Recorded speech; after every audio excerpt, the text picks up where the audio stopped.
Happy Monday, everyone. How's it going, Alhan? Happy Monday. I am doing quite well, actually. Good, Here, let me good. turn you Well, down thank just a you all touch. for tuning in on our final grind before the Elite Four. Mm-hmm. If you're just joining us, yes, Alhan and I are doing our very first Nuzlocke stream, and yeah, we kind of got to a point where we beat our rival last time, and we're just like, do we go into the Elite Four? Oh, my mic's not working. I mean, I'm hearing you, but is it? It's according to my chat, my mic's not working. It shows it's It does. working. It does sound like the quality's a little bit down. Maybe it's. Oh, all right, Maybe. hold on here. Hold Oh on wait, here. that now it sounds better. All right, hold on. I know what's going on. Okay. It sounded like it might have switched to your webcam mic or something. Is that better? Much better. Okay. Is that better, chat? I think it was Okay. an issue with the direction of the mic. I think one of those switches got changed on it, so... Yep, that can happen. Alright, I can also turn the gain up just a little bit, and hopefully that makes me a little more audible. Sure. Yes. So, make sure to check your audio too, Al. No, I've got an eye on my levels after kind of how the Thursday stream started with everything muted for both of us everywhere. Yeah. But no, I had a good weekend. Cleaned a lot, did a whole bunch of shopping, went to a music fair kind of in the metro area, and bought my wife an instrument, and I bought me a MIDI controller, so that's always fun. Wait, what instrument? A flute. Oh, okay. Yeah. She played flute way back when, and had kind of wanted to try picking it up again, so was able to get her a flute on a good deal. And Nice. then yeah, I bought a MIDI controller because I've been playing with a lot more of my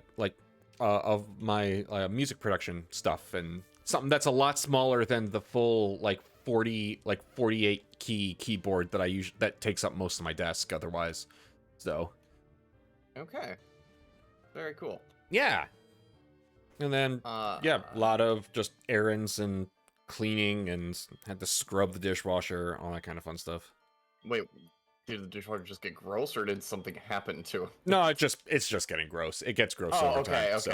It's not like anything exploded in there. You tried to No. make salmon in it or something. No, I've never. I would never try anything like that. That's just, I've always been a line Vincent too far. Price swears by it, so. Well, he's also dead, so. Not from the salmon. I mean, we don't know.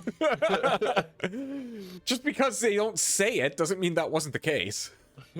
I feel like death by salmon would be a Vincent Price thing, and they would very much let you know, oh yeah, he died from dishwasher salmon. He absolutely died of dishwasher salmon. Jeez. No. I'd throw my salmon on the hood of the engine block of my car and cook it that way like a real American. I was gonna say we tend to get those kind of summers where we bake cookies and grill our salmon on the hoods of our cars. Yeah, that makes sense. Seems legit. Yep. We're all good. Getting back briefly to the game. So yeah, we're doing one last training session before the Elite Four. Alhan and I talked it out, and yes, while the cap at the highest person is 50, and we could train for multiple streams, we're kind of at the point where it's like shit or get off the pot. Yeah, so if this doesn't work and we lose, then we're gonna start all over. We're gonna see what happens then. Yeah, we are probably can get ourselves consistently up to 45, 46 by the end of today is my thinking. Well, here is what my thought is I at least want to make sure I have all of them at 40, and then I might just power level a Pokemon. and just go for the one type. Go for the little sister strategy. Hey, it works. It saved my bacon once. We're gonna do reds. And I might just, it really depends. I might power level the monkey or Shucky. Shucky has the boosted EXP. Yep. And that might be the one where he just carries me. And he's a good, he's a great Pokemon. He's a great one to have that HP boost on right now. So that's kind of where my thought is I want to make sure they're all at least at 40. Right. So I think the only one who's struggling is, yeah, Mespina, I just got Okay. to 40, and Sentient is 39. Okay. So you are, and your Shucky's already at 45, so that helps you out a Yes. ton getting started. Yes. So That's my thought. What's your feelings? I think that's a great plan on your side. I'm much more of an even leveler, just kind of how my game has gone. So I'm going to try to get as many as I can to about 45, and probably roll the dice with that. Okay. I've got 3 at 43. The rest are at 42. So I'm not that far away. Right. And if I can get somebody to 46, 47, 48, I'm going to feel pretty good there. And really just play my like type strategies and hope that that's enough to get me through. Yeah. Yeah, you've got a pretty good type spread for like attacks and abilities. Yeah, Una says she's also an even leveler. Yeah, I'm very much a even leveler kind of guy. I mean, I prefer to be an even leveler. It's just in the situation I'm in, I'm like, okay. That being said, the little bit I've poked a little more at Pokemon Black, I'm starting to think I'm gonna have to throw out the even leveling strategy there for a little bit, just because early game is hard, man. Yeah, it's a bit rough. Yeah, it's one of those where it's like, oh, I'll play a little Pokemon while I'm not paying attention, and then it's one fight and I have to go back to the Pokemon Center. I was saying, yeah, you look away from the screen and that critical music comes in, you're like, huh. Yep. Early game in Black and White sucks dick. This is the first, I've said this before, but this is my first time playing Black White, so I am very new to the changes in that one, because I had jumped from, first, second gen to literally this game we're playing right now, and then I didn't play Pokemon again until XY because I just hated all the Pokemon designs in between.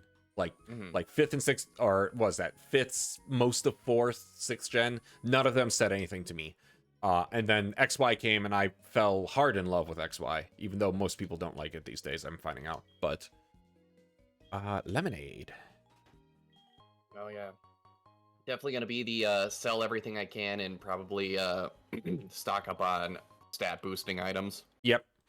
I'm probably going to double check the TM seller here, just because I might want to put a pocket TM down just in case.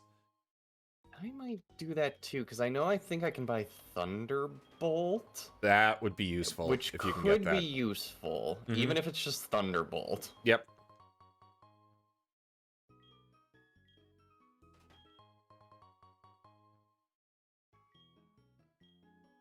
All right, let's see. And I already went to the raffle, and I got an Ultra Ball, which sweet. Got the bonus freshwater. That's always good. I'm trying to think of what else I've been playing. I didn't play a whole lot. I've been poking at Warframe again. That's my usual, about every 6 months I go back to it and play it for like 2-3 months solid, and then I drop it again until the next major story thing happens. Yeah. Which I'm like one major storyline away from being caught up. So, which really is just a couple hours of gameplay. It's not that much. I've just been sitting and grinding. Oh yeah. I was say, in terms of games, I just pick up for a while and then put down like Valheim's Mine, and currently that's what I'm poking at. Yep. I did use some of the mods for it, where just a quality of life stuff for the game. Because I get it, it's part of it, but really dropping all your shit on death is fucking sucks. Yeah. And having to track, when you track like halfway across like, the country, and you take like a boat and everything only to get killed by something random and lose all your stuff, I'm like, fuck this. Yeah. So I did that, and so I think I can get Firefang and Steel Claw are the two that might be worth it. I'm gonna get this one because I think that's TM83. You should look up something to put on Absol or something. See what if that Firefang works, that'll go on Absol. Let me double check that that's what it was, because it was TM83. Because what floor was that? 6th floor? 5th floor. Thank you. I'll try that. Nope. It is Firefang. Awesome. Yes, it can. My entire party. My entire party can learn. I could give it the Shucky, which damn. I can give it to Wizardos. Wizardos. Ooh. You got some bite. It's probably going to go on. Yeah, I'm going to give it to Absol because he needs a move. He doesn't have one. No, Future Sight. It'll probably be Future Sight goes away. Fly. He's got Bite, which is nice, but Slash is decent. I'm gonna get rid of Draco Meteor just because I have no one who can learn it. Yeah. He'll probably get Crunch at some point. Almost everyone who gets Bite gets Crunch. Dragon Dance, because no one can learn it except for Gyarados, and that's not gonna be useful. Drop Slash for Fire Fang. I really wish I could have given someone Mega Horn. Mm-hmm. Let's see what else we got here. Summary. It's a shame that it wouldn't let you teach anybody Mega Horn. That one I would have thought. I know that sucks. Mm-hmm. All right, so any of the incense that I don't need, I'm gonna get rid of because those are very expensive. Metal Claw is only a 50 damage, but it's a steel move. Alakazam's gonna just stay as Alakazam. Although I could if I have Flamethrower, I might consider that. Sention's fine. Mespna is fine. Although giving him Fire Fang would be funny. Yeah, I think I'm actually pretty happy with the rest of the setup. I might drop his Supersonic for another Fire Fang though. Just then I have, because it's Supersonic, it's not going to be that good. I'm not going to actively use it because I have realized I get super conservative playing this, and so I don't take too many chances. Oh yeah, no, I'm in the same boat. That's why I'm looking at a bunch of the items I'm holding on to. And I'm like, oh man. And also, Fire Fang's only $2,000, so I'm going to buy 2 of them just so I have them. Because if something goes sideways in the Elite Four, then I can just teach Fire Fang to somebody else as a like Shucky. You're now biting people. Yeah, you could keep one in your pocket in case things go south. I think that's a good idea. That's not a terrible plan. Because technically I have Cross Poison too. I should see if somebody can look at that. Cross Poison's a good one. Yeah. Mm-hmm. Yeah, you don't need no Supersonic. Trying to see if there's any balls that I don't need that I want to sell. That is a 70 power poison attack. Nope. Well, Absol can learn Cross Poison. Oh! Ooh, this just got interesting. And I've got 2 Cross Poisons. Not that the rest of my party can use that. So it's a 70 move. I could arguably replace Future Sight with it. Okay. Which, it's a physical attack that's a huge upgrade. And yeah. I'm not, he's, like, if Future I have... Sight is, I'm gonna be, he's it's not glass cannon. He's 2 glass cannon. Yeah. Yeah. You're not gonna have time for Future Sight. And if I'm gonna have a glass cannon do a psychic attack, it's gonna be, Alakazam. Right. Okay, so we learn Cross Poison. So I'm gonna get my useless Pokeballs. Oh, we still have the Master Ball too. Oh my god, we had the Master Ball. Yep, I still have my Master Ball too. Elhan, we had the Master Ball and I didn't use it on Jirachi. Oh! I didn't even think of that. I completely spaced we had Master Balls. On the last, but then again, that would have still not been great because that would have given you a Zerl, but... Right. I mean, I would have worked with it. I would have absolutely evolved an Azurill into... With the rate that we had to power level anyway, I would have been able to get him up to Azumarill. Yeah. And then, oh no, another water type. But, you know, Azurill at least is a very tanky mental one. note, moving forward, we have a Master Ball. Yep. Okay, so I'm done here. I need to go to the radio tower yet. Now...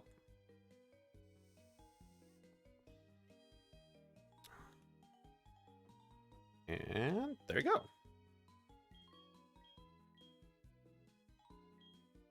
Yeah, I think all I've got is Shock I can buy. We'll see. Let's see who can learn anything from it. Mm-hmm.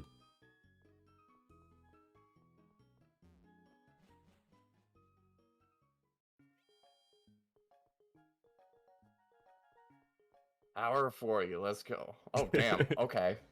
Okay, not bad. That's a good... At least you got flexibility there.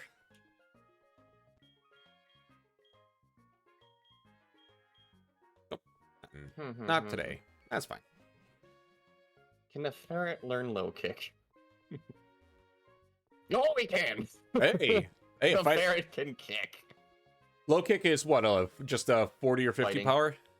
Yeah, Okay. but it lowers speed. It does, which is nice. It trips them. Okay, what am I looking for in... I got 1 super potion, 13 lemonades, 12 hypers. Okay, I've got 12 hypers. I don't feel so bad about that.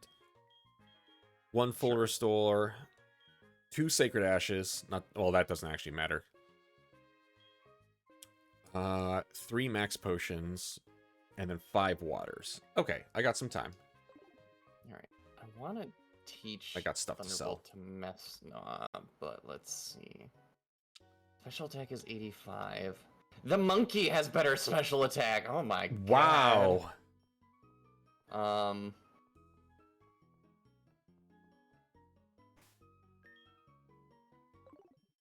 And I'd have to get rid of something pretty useful. Mm-hmm. We'll give it to Messna just because. I think that's probably best. Just to give it that little extra bit of utility. Mm-hmm. Oh, it's Thunder Shock, not Thunderbolt. Yeah, okay. It's Thunder Shock. Oh, I thought it was Thunderbolt. Okay. No, I wish it was. Never Bolt. mind.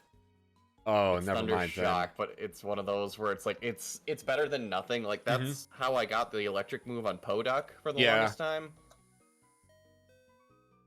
But it's again, it's better than nothing is my thought. If it means it can take down, flying water Pokemon, okay, cool. Mm-hmm. Especially if like Shucky's in a situation where they would have a disadvantage. Right. Like if it's a Pokemon that knows ice moves. Ice or flying specifically, yeah. Right. Then Messna can at least back up.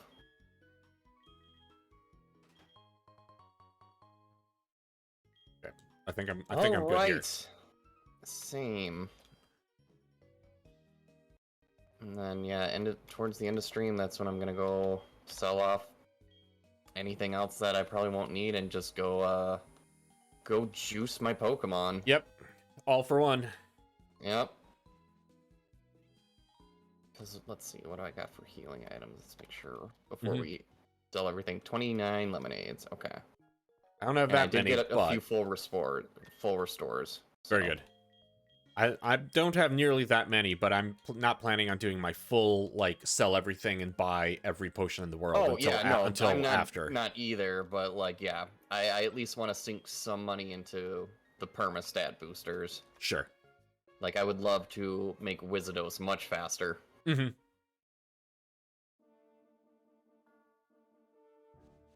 Okay, I'm starting to train. Oh, and thankfully I just saved. Oh wow, that came fast for you. There we go. Okay. Boy, we're really gonna need to get this DS fixed too. No kidding. Finish this. We'll have to get that dust out of it. Yeah. Blow on the cartridge, or blow inside the system. Chew on the cartridge a little. Yep. Feed the cartridge itself to your dog for a touch. Yep. The usual tricks. Mm-hmm.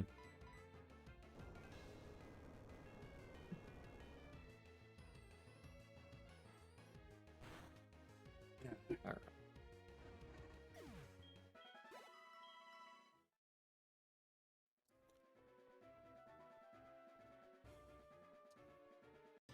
Anyway. All right. Now the grind begins. Exactly. Yeah, so we went over our weaknesses. We don't have terrible spreads, but we got decent coverage. Oh, I'm gonna make sure item finder I have on. Yeah, just in case. Anything I missed? I don't think I missed anything.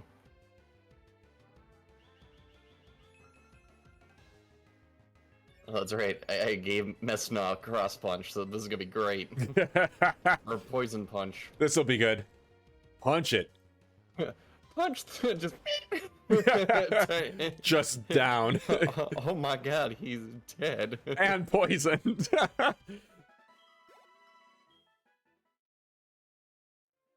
Okay, Shecky is currently And it's getting poison. the super leveling, which is actually fine. Actually, we already need to pull the experience share off of you and probably give it to Dozam for a bit.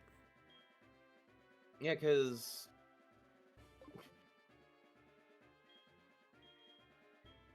I feel bonita. Perfect. I feel bonita. I feel bonita. I think that's going to be something I do maybe this next weekend. I'm going to get some of those sound Feel alerts. bonita? Well, I mean, always, but get those sound alerts working on my side too, because I have a bunch of Gotcha. things I want to put on mine. Yeah, I usually go because there's the sound alerts on my switchboard, but then there's also the ones the chat can use, which I usually try to go through and make sure that gets updated so there isn't weird stuff in there where I'm like, when did I put that? Well, and it's neat. You can actually upload your own now, that's kind of cool. Yeah. No, Oh, I absolutely would be cutting things and uploading my own for them. We're just going to keep using Earthquake. It's so good. Mm-hmm. It's like of all of the 70 to 90 power moves that are kind of those kind of grade A moves that aren't the superpower ones, Earthquake seems to always be the best. Yeah, it really does. It's very much the if it ain't broke, don't fix it move of threat round type attacks. Yep. Oh, I want to get the fresh water. There we go. Can I beat it? Nope. Worth a shot.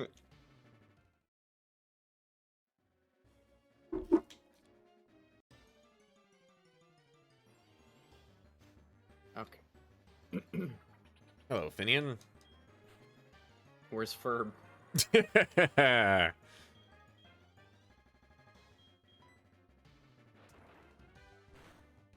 not the Luxios. They've got bite. Time to run. Yep. There you go.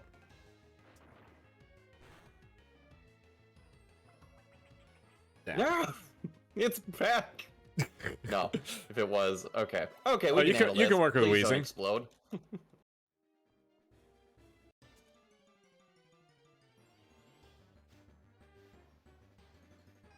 Wow, there's that Porygon back.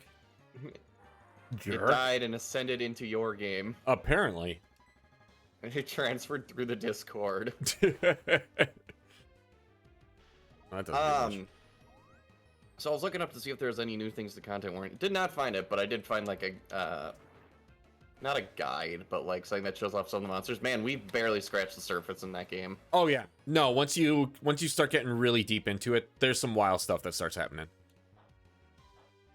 Well, I wonder what triggers I guess the level up aspect, because like, in Lethal Company it's how many days you've survived, but I'm guessing it's the same thing. Yeah, so the level up really is what tier of mission you're on. Oh geez, I forgot Bug was super effective against Dark. Yes, it is. We're going to fix that problem. There you go. Yeah, so it levels up, and you get the more advanced monsters and stuff based on kind of what set of days you're on. Because first days you only have to earn like 3,000 views, and the second one you have to earn 30, and it kind of grows from there. And you get different monsters up until I think it's like the 4th tier is when you can get any and all of them, and that just goes. So okay, good to know. Yeah, so it's not as deep, so to speak, as some of the other games, but you still get plenty of time, plenty of content out of that. Okay. I actually this past weekend spent a little bit of time playing. Went back to Lethal Company and played some of the new stuff in there. There's a new map in Lethal Company, a couple new monsters. Wait, what? Oh, damn. Okay. Yeah, that's been pretty good. Well, shit, now you got me excited for more Lethal Company. Lethal Company is still really solid, and again, it's for a one-dude project. I can't be upset if they're slow at updates, not at all. So right. I should honestly see if there's been any updates to like the mod community. I mean, there's still a massive amount of mods. I played with a couple new ones with some friends, so I might. Oh, anything noteworthy? Very large boobs with jiggle physics. Okay. So you know. Okay. Like, I mean, yeah, I meant more like monsters or mechanics, but sure. I mean, the mechanics are that there are physics now. No, we introduced actually a couple of the mods that you and I have played with to some friends. Okay. So that's where most of that was. The others came from what they had already played with. So Gotcha. Okay. Yeah. That makes sense. But no, I mean it's still good. It's still Lethal Company. Yeah. I was gonna ask, like, I'm curious about the new planet, if it's anything wild or if it's It's not. oh shit, I didn't know it's crunch. Fuck. Ooh. Excuse me. It's not the most wild, I would say. But it's another kind of like it's kind of a forest rainy planet that has a huge kind of pit between you and the arena, and only one bridge across it, which is one of those, like, you know, only two people can go on it at once kind of bridges. Oh, okay. Otherwise you have to make your way down into the valley and then back up out the other side. So that gets interesting if Forest giant shows up and all that. which it does there. And also if you're carrying a massive amount of weight, then you will collapse the bridge. So yeah. But it's fun. It's still, I mean, Lethal Company's Lethal Company. They also redid a couple of like the end game maps. So like a couple of like the icy maps. They changed the layout of them on the surface, so they are actually a little different, and you're not just always fighting a stupid snowstorm, just wiping out of your ship. Okay. Which is really nice, actually. Ooh, my game froze for a moment. Oh, that's why. Okay, we're good. But yeah, that's actually made things a little, I won't necessarily say easier, but just a little bit more user-friendly in those, you know, kind of crazy end game. Like, yeah, I'm probably going to die, get but a bit nuts where if you go out at like I remember when we went out the fire exit and it was just insane because we couldn't find our way back and the snowstorm gets so heavy and it's like, okay, this has become pointless. And I don't remember if this did this before, but at least I could notice it this time. For the snow planets, you actually do leave footprints. So if you I think it did that before. I think it did, but you couldn't see anything because of the storms. So right. But now it fully leaves footprints that you can kind of use to trace your way back to the boat.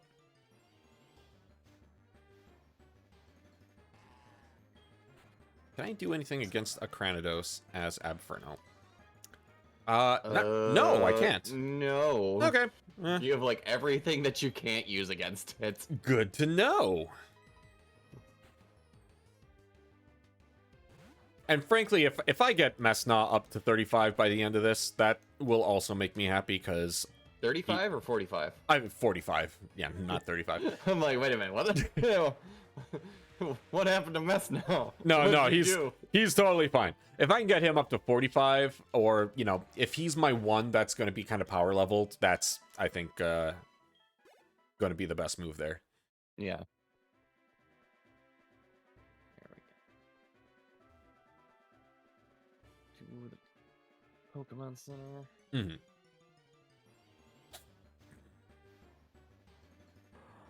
Nice, Swampert.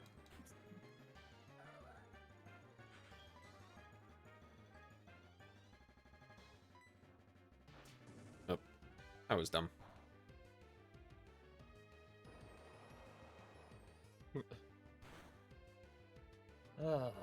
See, I'm trying to think what else. See, I poked at Valheim. Mm-hmm.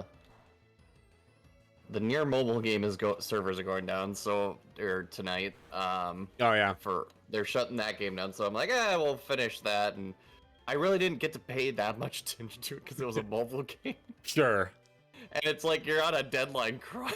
Yep.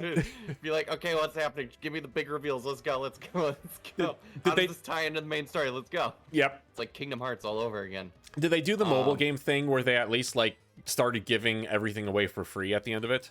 No, not really. Ah, that's lame. I mean, I can't say as like someone who was not a specialist. I literally opened up the game for like the first time 2 weeks ago out of pure curiosity. It's been on my phone for so long. It's like, hey, servers are shutting down in 2 weeks. I'm like, well, fuck. Guess you gotta play it. So I had like a ton of stuff from just like the backlog of just having the game. And there was like a increased success rates on level ups and like appraising and stuff like that, which I think that's terrible to begin with, that there's even a percentage chance that they could fail. But like I was honestly hoping with it being the last day they would literally just give shit away in the shop for like dirt cheap. Yeah, that's a lot of mobile games do that when they start shutting down. They give away almost the entire shop because they know like in X number of days it's worthless. Well, so. and I'll give credit here, because when I booted up the game, it was the first time ever. Yeah. You couldn't go to the premium shop, like they shut it down, so you couldn't spend money. That's anymore. good at least. So that was good. So it's interesting.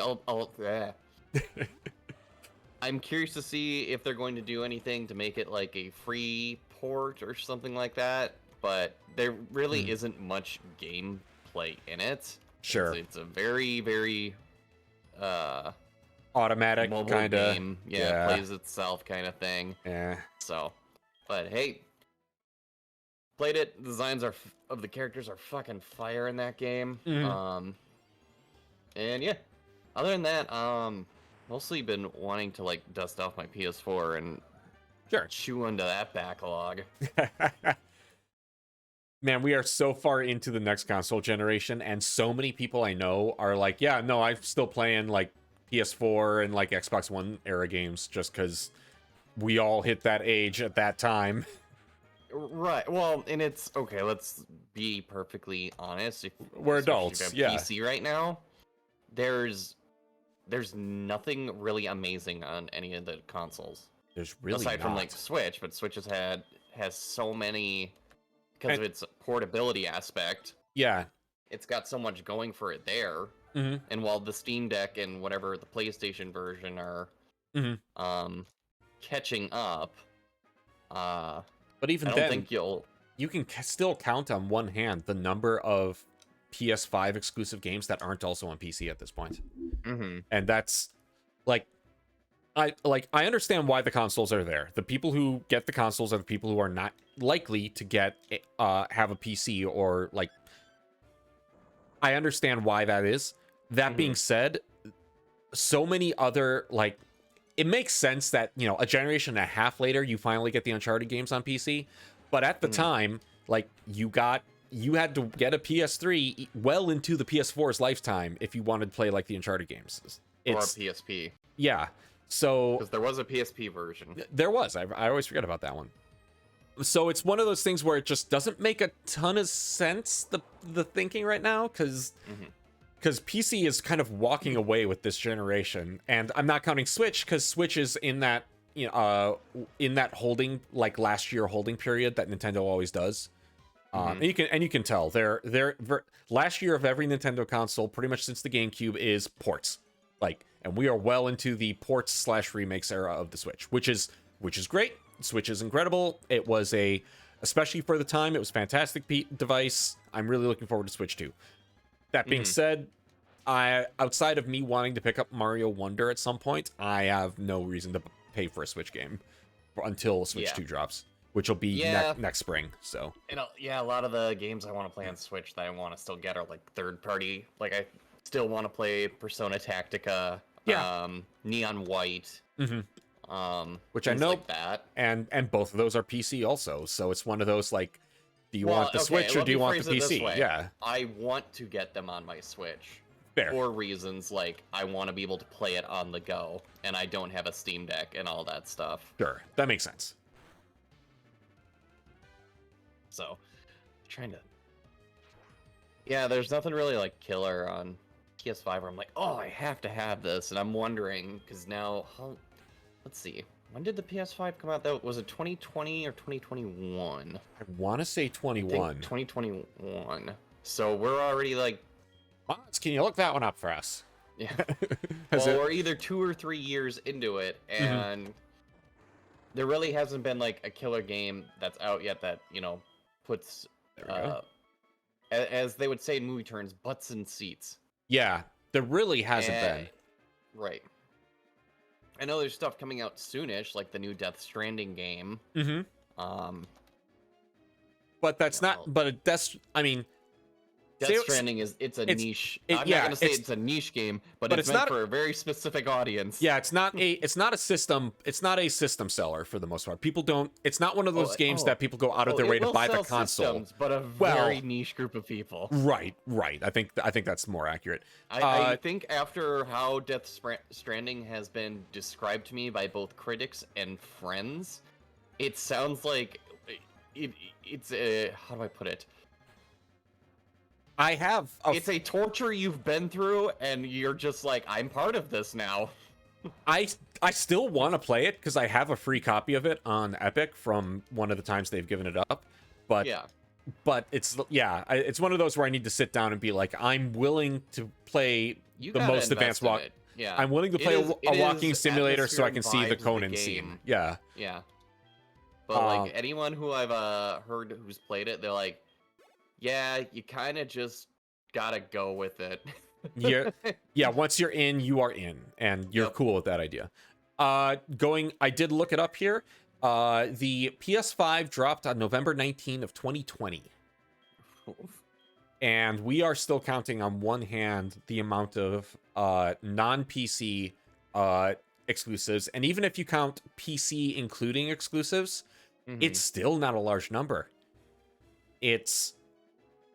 I'm trying to remember. I think Miles Morales was on PS4, so I'm not going to count that. It's God of War Ragnarok. Right, it's Returnal. I mean, Spider-Man Ragnarok came out on PS4. Oh yeah, it did. So it was the last one. Yeah, that one doesn't count. Okay, so not even that. Yeah, I'm struggling here.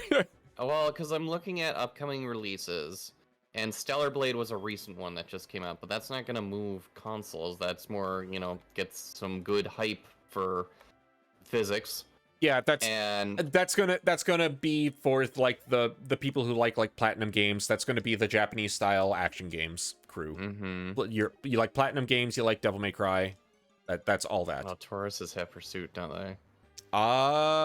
These might not. We're gonna try switch into Inferno. Oh, yeah, it does. Yeah, no, it's Pursuit. Oh, okay. God. Pray, come on. Oh, okay. Okay, we're still alive. Even with its buff that it gets, it's still only a 40 damage. It does a good amount of damage, but it's not, at our levels, it's usually not too lethal. Una calls Death Stranding the Amazon delivery driver simulator. Yeah. Right up there, Death Stranding, bus simulator, farming sim. Though. Accurate. Yeah, anything I'm looking just at update or upcoming games, I'm not seeing anything that isn't either coming to PC, isn't a port, or isn't like a big DLC pack. Yeah. Which is interesting. And I say that because, like, console hardware rumors are a dime a dozen. Some of them, most of them are fake, and a lot of them are kind of true, but end up not being true in the way you hope due to one reason or another. Right. And the rumors right now, besides all the Switch 2 rumors that dropped, especially this past week, the big ones are specifically that the PS5 is going to be getting its PS5 Pro refresh this fall. Considering they just already did the PS5 total, not slim, like they're not, like it is, the PS5 quote unquote slim is actually just a product revision of the PS5, and they're not marketing it as a separate product. It is just what the PS5s are now. But that there is a separate PS5 Pro that is going to come this fall, which is going to be not that it. I don't remember if it's supposed to be like high frame rate or like support for 4K DVDs or something like that, but it's something like that. Yeah, I mean, that's cool. It's still one of those where it's like, man, some games would be fucking sweet though. Yeah. And that's just on the on the PlayStation side. The poor. Oh no, you're Oh, glitching wow. again. Okay, I think I just saved recently. We're gonna find out. Okay. Yeah, we did. Okay, cool. The poor Microsoft bros.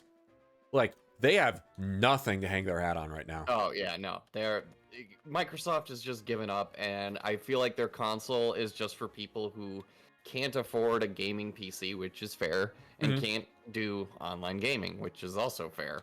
And they just need something to play video games on. Right. And I struggle to understand where they're going right now, because I think it's just going to be a cheaply affordable system for people who want to do like FPSs, have loyalty to Windows or Microsoft, and yeah, that's all I can see. It's also very niche. I don't want to say this would be the last run. I would say if they did, they would scale it back pretty hard though. That's my gut feeling too, is that like they'll come out with the whatever the basic edition is and a super edition, but you know, they would only probably make a slim or a pro version of whatever the basic edition is. You know what I mean? Yeah. My gut does tell me that they're going to put more life into the equivalent of what the Xbox Series S is, where it's their digital only smaller box. I feel like that is their future, with combination of Game Pass and just they're gonna put. That's the thing, is the Game Pass kind of saves them, right?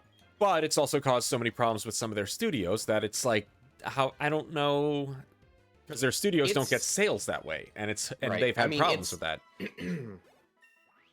It's kind of tough because despite, you know, where we're sitting,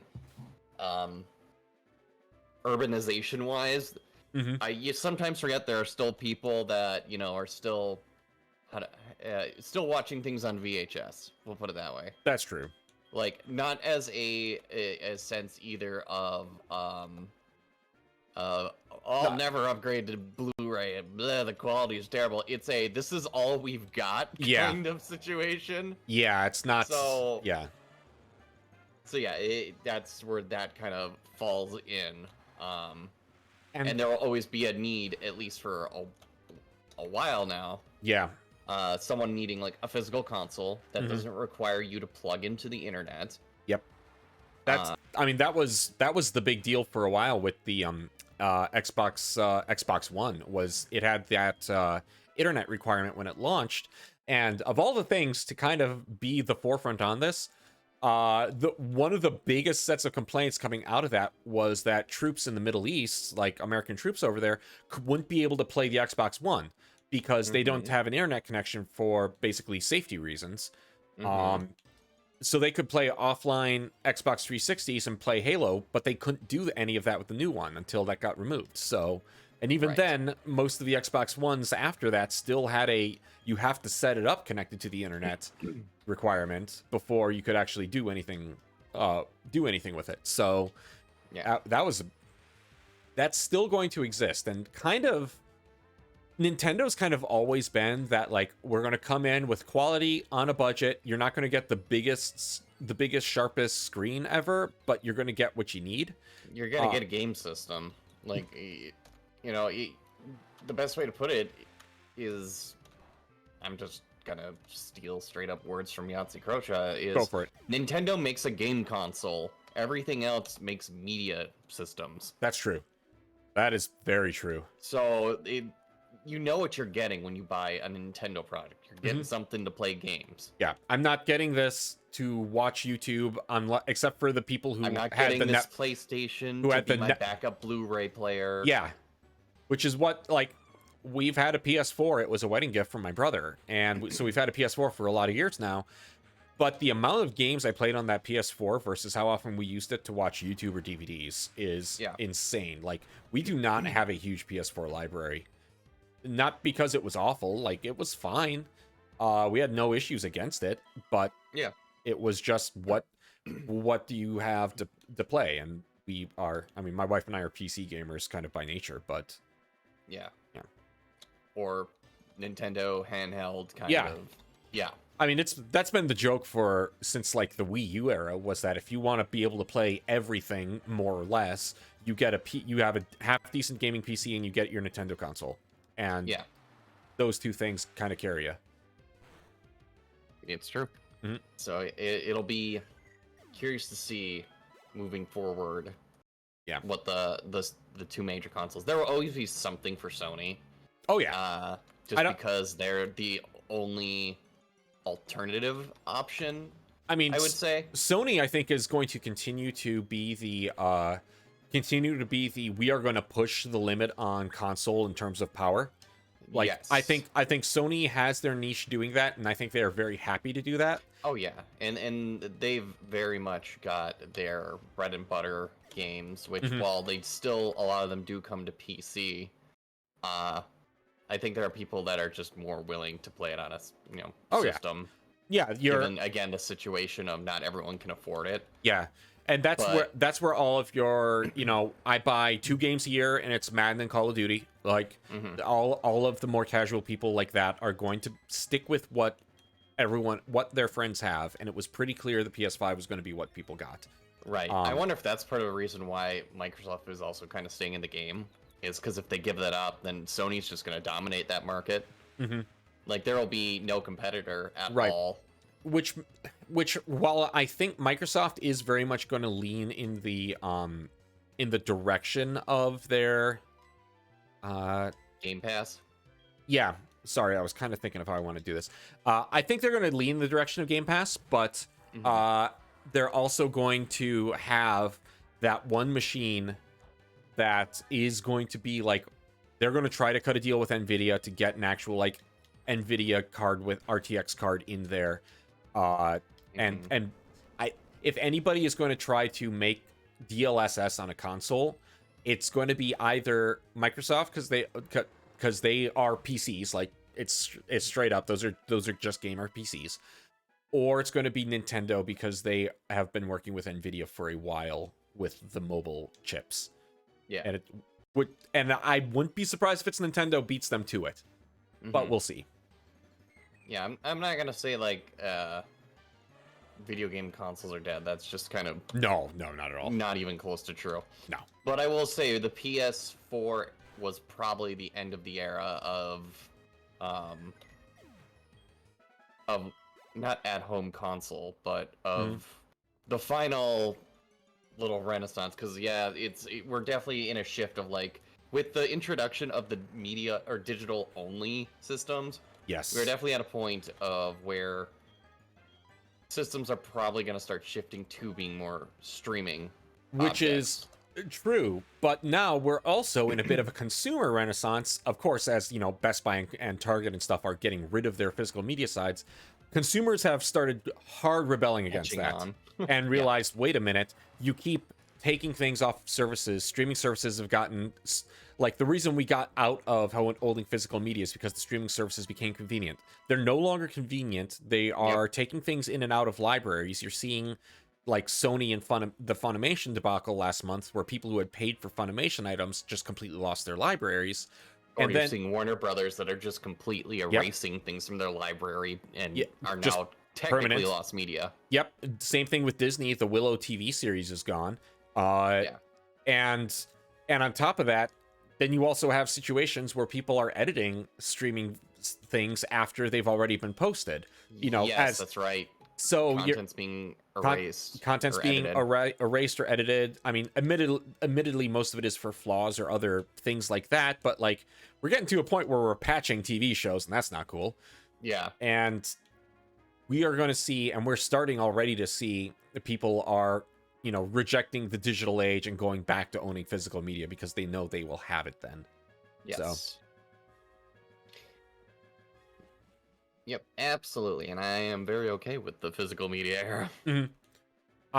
I did definitely pare down a ton of my like DVD collection in the past, but it was also in that realm of, am I going to continue to watch this? Yeah. So I think that's kind of what is the better reflection, I think, is coming into this new era is less about just like, oh, a show or a movie I like, I'm going to buy it. It's Yeah. the does this bring me joy? Yep. Kind of thing where Oh yeah. you think about, okay, if it's the end of the world, or like I survived the zombie apocalypse and I somehow magically can not only sustain myself, but I have a working TV and Blu-ray. What do I want to watch Right. till the end of days? Right. And like some of those DVD sets I have that are like, complete series of things. Like I've got the DVD runs of the Justice League shows and like all the Star Wars shows up until the Disney era, the Disney streaming era, I should say. And now that they're putting those on Blu-ray in nice steelbooks, I'm absolutely this summer going to be going out and buying like season 1 of Andor for sure. Probably the Mando seasons, but at least if I only get one, I'm getting Andor. So, which, as always, I am going to say, if people have not seen Andor yet, it is, even if you're not a Star Wars fan, it is absolutely worth your time. Not sponsored. Not sponsored. Andor is just a really good thriller series.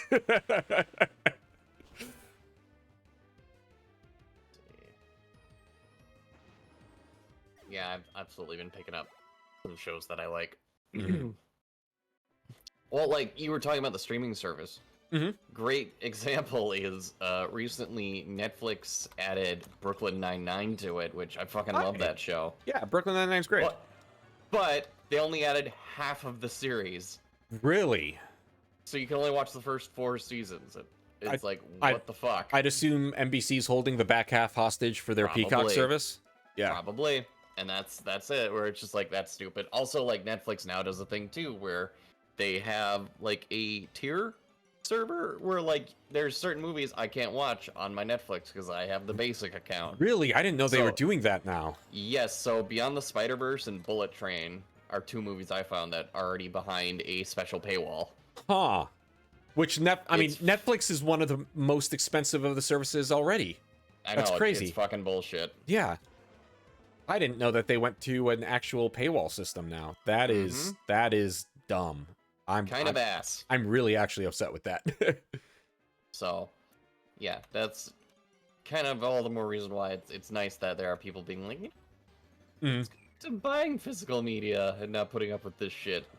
Well, kind of to tie it back into the console conversation, the leaks about Switch 2 at this point do seem to imply that it is fully backwards compatible, including with the physical media. So they are likely going original Switch. Yeah, so likely they're going to pull a DS 3DS and add a little notch to the new Switch, to the Switch 2 cartridges. I mean, that'd be cool. But yeah, the rumors this week, which frankly at this point I'm starting to actually believe them because it's coming from more reputable sources and it ties in with certain things we've been hearing before related to how Nintendo is just approaching this generation. That it's going to be a fully backwards compatible kind of upgraded Switch. I don't think there is any surprise that they're going to stick with the kind of the hybrid handheld console that went so well for them. Yeah. But yeah, and it's going to be compatible even with Joy-Cons and the Pro controllers from the first gen. Which will, damn, that's wild. If that is true, that's going to be nice. But that's one of those I think is less likely to be true than the backwards compatibility. Right. Because if you said it, or if you said something and I missed it, I apologize. No, but did you say it's going to be cartridge, disc, a cartridge, SD card? It'll be cartridridge at this point. Oh, it's going to be a cartridge again. Yep. Well, I mean, like kind of like the way the Switch is, where it's SD cards. The SD, yeah. Okay.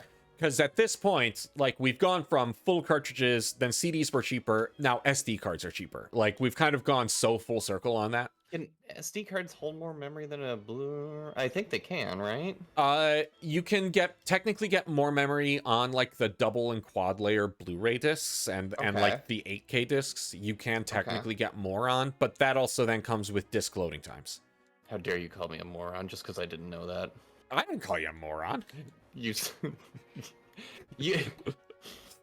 missed the wordplay that you did. Jeez. If I clip that, man. Yeah, yeah. I mean, you've probably earned that clip. You've earned that clip. Jeez. You can get Oh. more. How dare you call me a more? I should have caught that one. Anyway. But okay, yes. no, that's good to know because genuinely curious because like yeah, my brain was like, well, yeah, it can't like when I think of SD cards, it's like, man, you can get like what, 5 terabytes on those? It's like, how much can you get on a Blu-ray? You don't really see how much data is put on a Blu-ray on like, you know, a store shelf, I should put. Yeah. For that context preference. Mm-hmm. You know. And Sony has always been great with their kind of their double and quad layer discs. They did that back in the PS4 era and in the PS3 era with when they were all on DVDs. So like that's something they have always done. But we're at a point where they have just continued to evolve that technology so that they can so that they can just pack more data on the discs. And even then, you're still seeing I think it was like the Final Fantasy VII, the latest Final Fantasy VII was a multi-disc PS5 Blu-ray. And I think it was okay. I don't remember if Baldur's Gate did, but at least on Xbox, Baldur's Gate is like 3 discs. So yeah. Wait, 3 Blu-ray discs? Yeah. Damn, that's okay. But also, Baldur's Gate fully voice acted, like every single line in the game is a voice, and 2, it also is they don't do as much of the multi-layering that Sony does because I think Sony has a patent on some of it. Yeah, because I was just quickly Googling here. So a dual layer Blu-ray is 50 gigabytes, it looks like. Okay. Meanwhile, I wish I knew what the Switch ones were, but it looks like you can get an SDUC that goes up to 128 terabytes. Yeah, SDUC would be like the micro flash little drives. Okay. But let me see. But that's basically the same. It's the same technology. So I don't think theirs goes all the way up to that. Here, but let me specify full SD card, which would be. I think the Switch's SD maxes out at 32, or I think maxes out at 64. Okay, so 32. 32. The SD, yeah. Sorry, SDHC goes up to 32. SDXC goes up to 64. Okay. And to 1 terabyte. Gotcha. So, but that's still not, not 128 terabytes. No.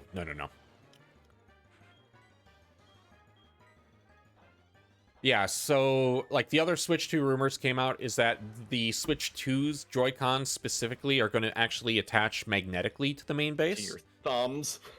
Actually. They just stick them on there, and if you get drift, it breaks your thumbs. Yep. You have to play 40 minutes a day or before it disengages, because that's the Nintendo fee. I mean, that's exactly how, Apple does it with their VR headset now, is that it has to be glued to your face for 2 hours a day so that it can extract enough information from your brain before it lets you go. There was a hot second there where I was going to believe you. I mean, I was like, wait a minute. I could believe Apple would make it where you're like, hey, you have to use your VR a total of 36 hours before we can allow you to unlock X features. Yep. No, I would buy that. The Apple tax is dumb, and it's just going to get dumber. So yeah, the reviews I've seen for it are not great, mostly because like the battery is pretty shit. Aside from the price, of course. Yeah. But like the battery's pretty bad. Where it's like I think it lasts only like 2.5 hours, and people who are like watching 3-hour movies are like, well, fuck. Yeah. The battery is crap. It is still a bit on the heavy side, and there's not a strong killer app for it yet, which is the same issue that VR's had for a while. The killer apps kind of have been few and far between. Yeah. And there are a lot of apps that are on like the Quest headsets or on PC VR that just straight up aren't on Apple's. And if I say VR, the biggest closest thing we've had to a killer app on VR is probably Beat Saber, and that is not on Apple, I believe. For now. Yeah. Synth Riders is, and a couple of the other more like third-party games like that are, but it's Apple also, because their whole thing is the fake it's the fake pass through, the fake AR. Everyone has to redesign and re-engineer their games to kind of work with their new ecosystem that they want to push, which kind of works, kind of doesn't. Facebook, at least, it's much more optional, but their cameras also aren't nearly as good, and the quality isn't there for that kind of stuff. So, yeah. Oh, I do love VR though. I do too. I really should start trying to play with mine more. Just maybe that's what I'll try to dust off, clear some space in the basement here and play. Because God, yeah, VR is so fun, but I don't know if I haven't figured out the right way for it to sit on my face so I don't get motion sick, or if I'm gonna have to play with contacts because I got the glasses extender. Yeah. But I think the combination of that and it trying to squeeze my face with my glasses on makes the queasiness happen, which I don't remember being an issue back when I would play with friends. I mean, I can't speak to the glasses. I don't ever play my VR headset with my glasses on. So usually, if I'm having a day where I'm wearing my glasses instead of my contacts, I'm already having a bad brain day, and that's not a day I'm going to play VR on. Right. You said you've already replaced the strap on it, right? Oh yeah. Okay. Yeah, because if you hadn't the upgrades. Yeah, if you hadn't have done that, that was step one to making mine be able to last more than about a half hour on my head. Oh yeah, absolutely. Yeah. I got the better upgraded like resting kits so it can sit on my head and not have it all center. Oh yeah. Stress. Yep. Because that's terrible. I haven't actually bought anything new on my VR head in terms of VR titles for a while, but I also have enough of a backlog because I bought like one Humble Bundle of VR titles so I could have some stuff. I have the stuff I usually go to, which is like Walkabout Mini Golf and Beat Saber and Synth Riders. Yeah. And those are, the dance games are much more for like I want to work out for a bit. I have a actual like workout app on there that was a one-time purchase instead of all the stupid subscription ones. And then my PC VR stuff is for like a flight simulator and like No Man's Sky and stuff. So I don't play a lot of No Man's Sky in VR, but I do sometimes, especially with new patches. You just want to jump in and just go, wow, space, and then leave. Yeah, pretty much. They just redesigned all the space stations in that game like a month and a half ago, and they look great. So it's like, yeah, I'm gonna jump in VR and I'm gonna joke about some of the public areas. Once in a while, and I put myself in the airlock and hover my hand over the release button just to make sure I feel alive. Hey, no, that's kind of how my flight sims play out. So I have a flight sim called Project Wingman. It's kind of a spiritual sequel to like the Ace Combat games. So all the airplanes are technically fake, but they're clearly based on actual like US and Russian military fighters. But I put on my headset for it because it's at least like VR headset compatible, even though all the menus and stuff are still keyboard and mouse. So it's a little jank that way. But flying a flight simulator in VR is an experience unlike anything else, and it does not give me any motion sickness. Do you stand or sit? I sit. So and I think that's why. It's because like my brain is saying you are currently in a cockpit while I'm currently feeling seated. Yeah. So it's same thing with racing games. I only get racing games sick if I crash into a wall at full speed and my brain does not feel my body going through the windshield like 30 feet into the next apartment. Right. But I'm firing this up because it's one I've not really played yet. And I'm trying to figure out what's going on. I've got my joystick set up. I've got everything kind of mapped. And it goes, okay, we're going to start off the mission. And in about 6 seconds, I get stall warning. And I'm like, wait, why is my airplane stalling? Okay, so I guess I got to dive to give it some speed. Crashing to the ground. Lose life. Okay, restart the mission. Same thing. 6 seconds. Stall warning. My airplane stalls in midair. I crash down. Okay, do I need to pull up? Is there something weird? Try that. I just stall faster. Turns out, after repeated sessions of your plane just basically nosediving over and over into the water, that will start to get you a little motion sick. 2, hey, my joystick has a throttle leveler that I absolutely use all the time when I'm playing flight sims. that was just all the way at off, because I didn't even think about it would load me in with 0 throttle, because that's where my throttle lever was. So it pretty much was like I took a jet and threw it like a paper airplane, said go, and then got surprised when it hit the water. Yeah. It's like, I thought you had the parking brake on. That's where I was going with that one. I mean, that's basically the air equivalent of I left the parking brake on that long and couldn't figure out why I wasn't going anywhere. Taking off blinkers. It's Still. like, okay, move that lever up, start the level over. Hey, guess what? I can fly great. How did that happen? Birds make this shit look easy. Yep. Yeah, I've been meaning. Funny. I picked up that game like a year and a half ago, and I've only recently started playing it. And I want to, because I've been spoiled at what the final mission is, and I want to play it so bad. Because like, I ask like what the final mission is? Well, I can give you like it as long as nobody cares about spoilers for Project Wingman, an indie flight sim game. Spoilers for Project Wingman. Plug your ears for the next 20 seconds. Yeah. Here we go. 3, 2, 1. So the game's set in like a near future where, you know, US is mostly collapsed, and you've got all these like, you know, small countries that are like, some are corporation and some are like little Confederacy republic trying to set themselves up things, and you basically are part of a mercenary wing that gets hired by the different governments to do missions. Okay. Nobody cares too much. By the end of the final mission, basically like your home base and like one of the biggest countries left in the US, which I think is basically in Florida, because that's kind of what's left, because a lot of the missions are set like around in the Caribbean Isles. Basically everything has gone nuked so bad that everything's gone, and you're not going to get paid anymore. Nobody's left to pay you. It's pretty much you and nuclear fire and the dude who fired the missile. And it's like just a one-on-one, like this is for nothing except Pyrrhic pride. Yeah. And we are going to go head to head, and like the music's going to flare, we're going to watch the bombs drop, and I'm going to make sure that you go down with all of the things that you have wrecked. And it's like, I want to do that so bad. That sounds like just an incredible way. Contest with the last asshole in the universe. Yeah, basically.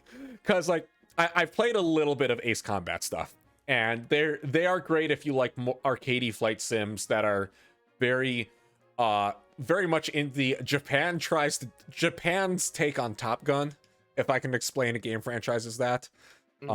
So it's every Japanese trope combined with how Japan thinks that American American awesomeness would be. Yeah. So yeah. It's the perspective of another country written by another country. Yeah.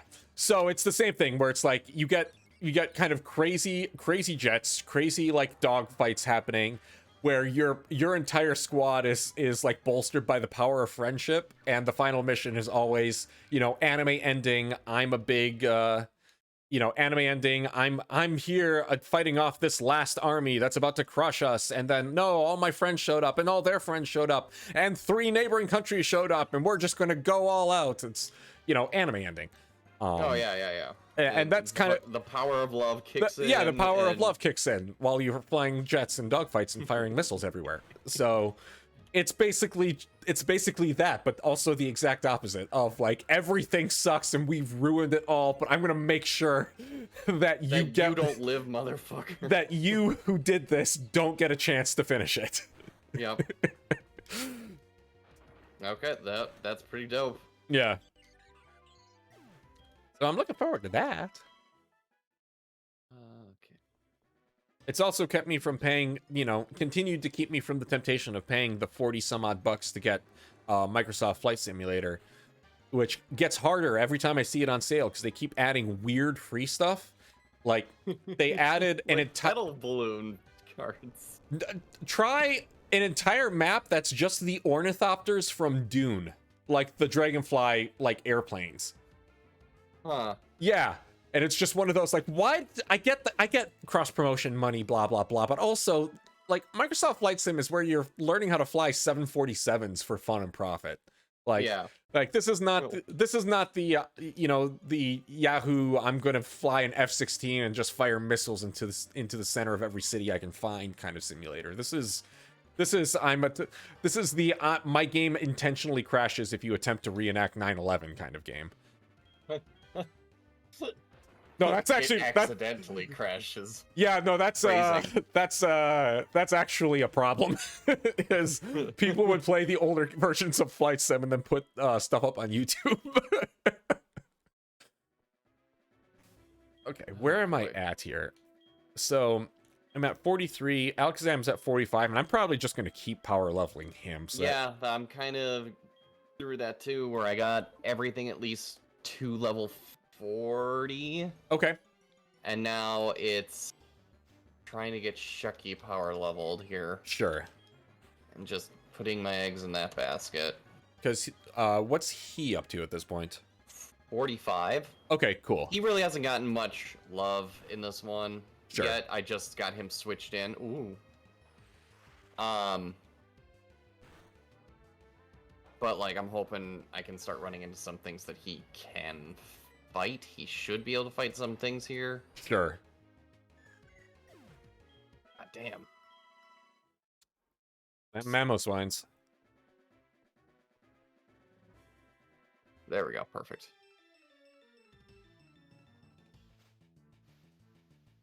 Hey, Raikou. Yeah, I'm probably gonna have to go down one floor just because everything here kind of has an advantage against him. Yeah. Just gotta change up the map.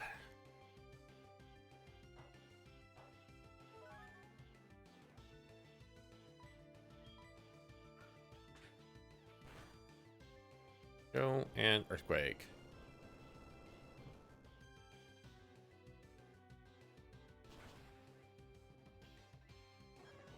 Because, yeah, yours are sitting pretty even, it sounds like you were saying.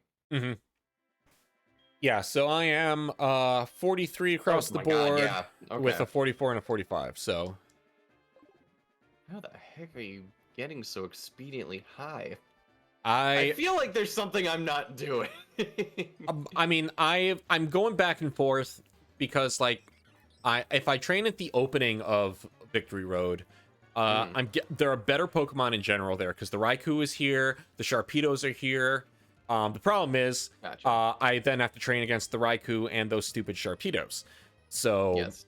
so it's That's I can the trade-off, yeah. So I can train basically Wizardos. I can train for Alligator, and I can and I can baby a Pokemon through these early areas. But if I need to actively train, probably Jolteon, Clefable, or Alakazam, those guys I need to go back to the other end. Yeah, to the other end of Victory Road, where the levels are like 2 or 3 ticks higher, but it's a lot of unevolved Pokemon, so my XP share goes down a little bit. Yeah. So that's kind of how I'm playing it. Gotcha. Yeah, because like this area has Starlies and Azurils, which aren't worth anything, but at the same time, the one Sharpedo and Raikou more than make up for it. Right.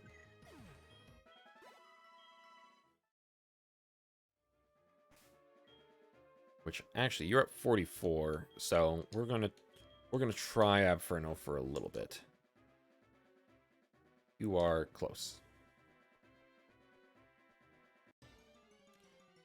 One thing I hadn't realized with this Nuzlocke is if we a Turtwig. If we had run into more Pokemon that were like friendship evolutions, we would actually be in really good shape with those because your friendship because you hold on to them for so long. And your friendship goes down when your Pokemon faint, but Pokemon can't faint in these runs. So it just basically your friendship just keeps building and building over time. So you have no problem evolving like your Togepis or your like Chansey and Blissies or anything like that. Huh. Yeah, that's right. I forgot that if they faint, they lose like a couple of points in like friendship. Yeah, because that was always my problem with what was it in Legends Arceus. I had to really work hard to get a half decent Lucario because I could only catch a Riolu starting at like level 45, And then, because trying to train a Riolu at the high level in Arceus was not going in my favor, I kept having him faint. So I didn't actually get my Lucario till almost level 60 because I just could not get his friendship high enough and stay up there. Yeah. Yeah. Because he would just keep getting one shot. Because Riolus have 0 defense, especially when you're going up against higher evolution like Frostlasses and that sort of thing. Oh! You don't see a Skizzer down here too often. Howdy do, fellow teens. You should burn real well, though. Real well. Daddy said you burn very good. 750 off that. That was awesome. Nice. Yeah. Because, yeah, you're fighting those Shyamins, but do those give you that much experience, really? Yes, no. They're Okay. technically legendaries. That's kind of, I would say equivalent to, like, Delibird. Sure. That would have to be my guess. Well, I crit with that. Which, my Delibirds give about 1,000, so that's not bad. Like 800 to 1,000. What am I looking at for actual... I got a little bit of time yet. And I've got plenty of potions. I just gotta watch weirdness.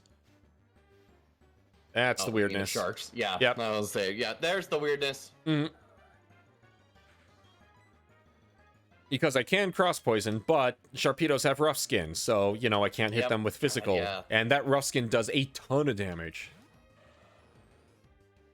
So that pretty much that just means Feraligatr gets the tank every Sharpedo. Yeah, because you don't have any bug moves.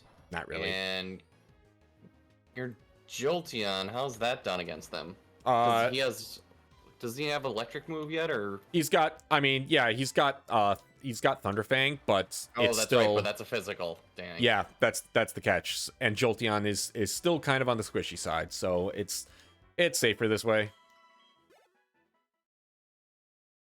Oh, how far back are we? Okay, good. Oof. There you go.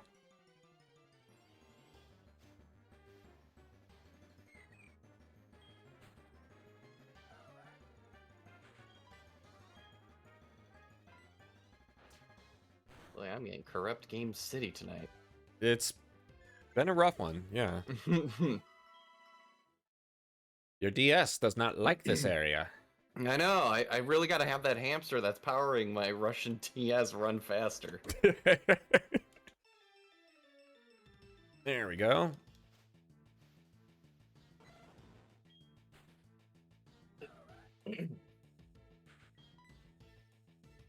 Let's see.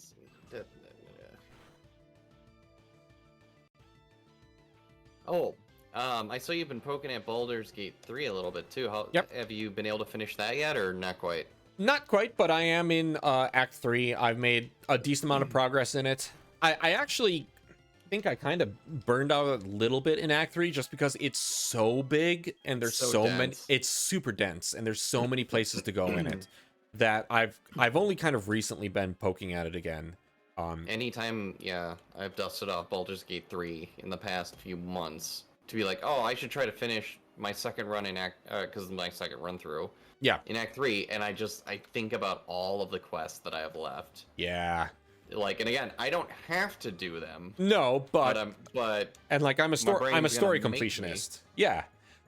Who is my waifu? Lae'zel. Like, absolutely, it's Lae'zel. No comment. It's 90% because Gith are my favorite race in like anything fantasy anyway. Oh, okay. So like I came into Baldur's Gate being like my main D&D character is a Githzerai. Like when I played D&D in college, like my best character was a Githzerai monk. So having like a Gith Yankee, and because I like the Zerai so much, like having something that's actually a Yankee is actually kind of a cool twist for me. And I had so much trouble with my first playthrough of Baldur's Gate 3 that I was playing my other normal character that I play as, which is a dwarf paladin. But paladins are really hard to play in BG3. Yes, I had a character B1 that I was using, and I just did not understand the utility. Yeah. Like, I get like what paladins do and like all their like mechanics in game. Yeah. But I could not find something to where it felt useful. Yeah, and that was my issue. Was like pretty early in Act 1, I realized I was getting team wiped constantly on some fights that weren't supposed to be that difficult. So when I restarted, I literally just remade my actual D&D campaign character. Only difference is he's a Githyanki sorcerer instead of a Githzerai sorcerer. So he plays some of his like racial feats are a bit more physical than my actual Gith is, but yeah, no, Gith all the way. Also, playing BG3 as a Gith, you get a lot of different responses. You get a lot of unique responses because you get to do things like ask a couple who are getting excited about if they should get a cat when they get in the city. You get to ask them what a cat is because you wouldn't know, like that kind of stuff. That's funny. Mm-hmm. And it's one of those things where you get like the handful of people who don't know what you are but are so used to seeing weird stuff that they're cool with it. The handful of people who just don't respond because they kind of know what you are, and then like those people who really know what you are and are like, oh, you're really weird here. What are you doing here?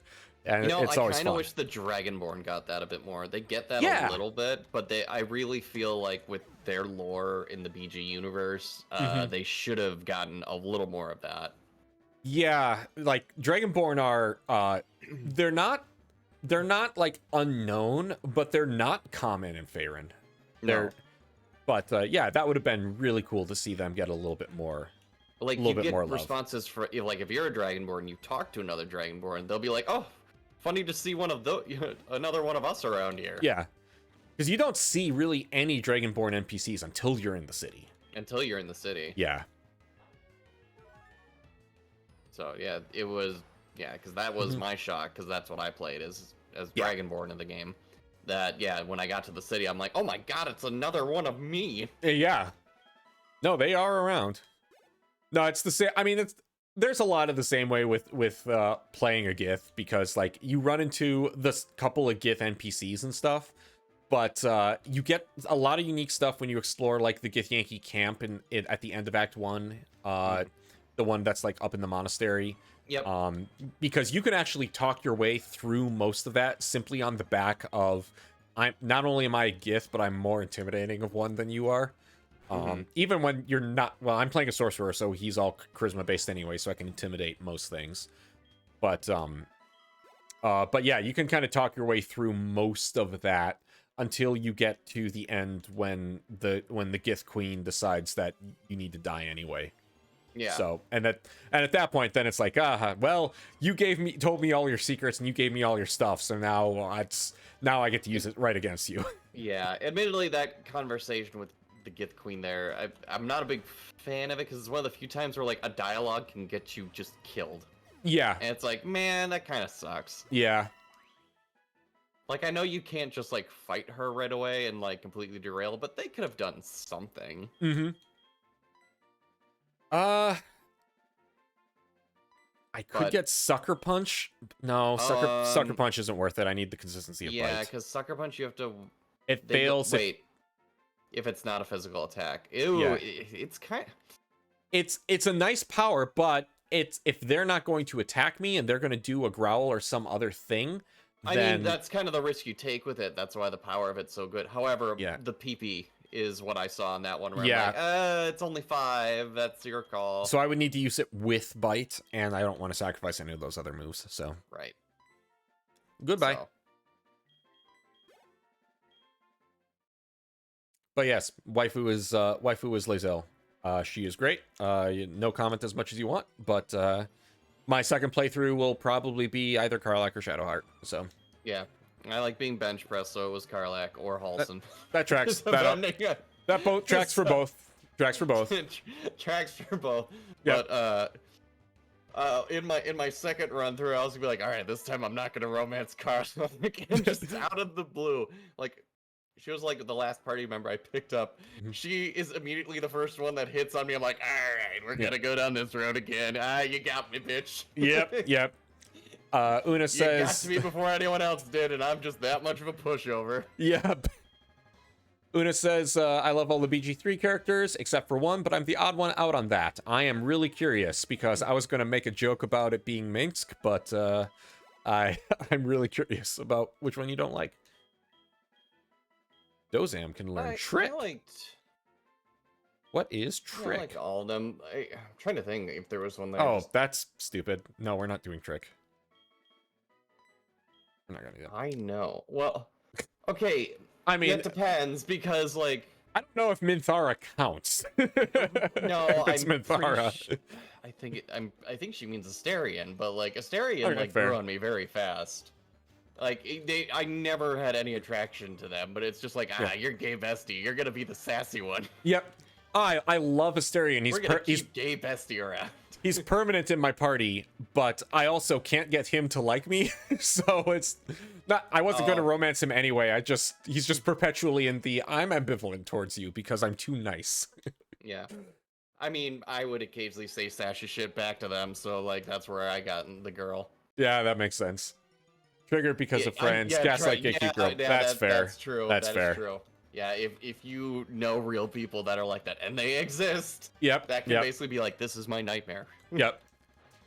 I'm mostly surrounded by a bunch of friends who are are basically Hall's Inner Karlach is 90% of the people I know, so yeah, that's totally fine in both cases.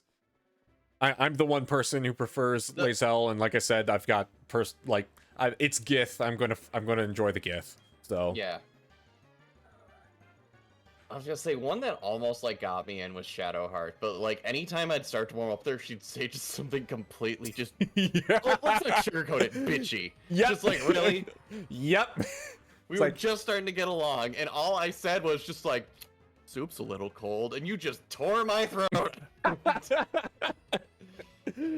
Oh, yeah. You pass the salt? Oh, do you want more salt because I didn't make it good enough for you? Well, fuck you. And it's just like, what the fuck happened? Where did this come from? Apparently asking for the salt's a religious crime against Shadowheart. Okay. Man, Shar worshippers, am I right? Them Shar worshippers.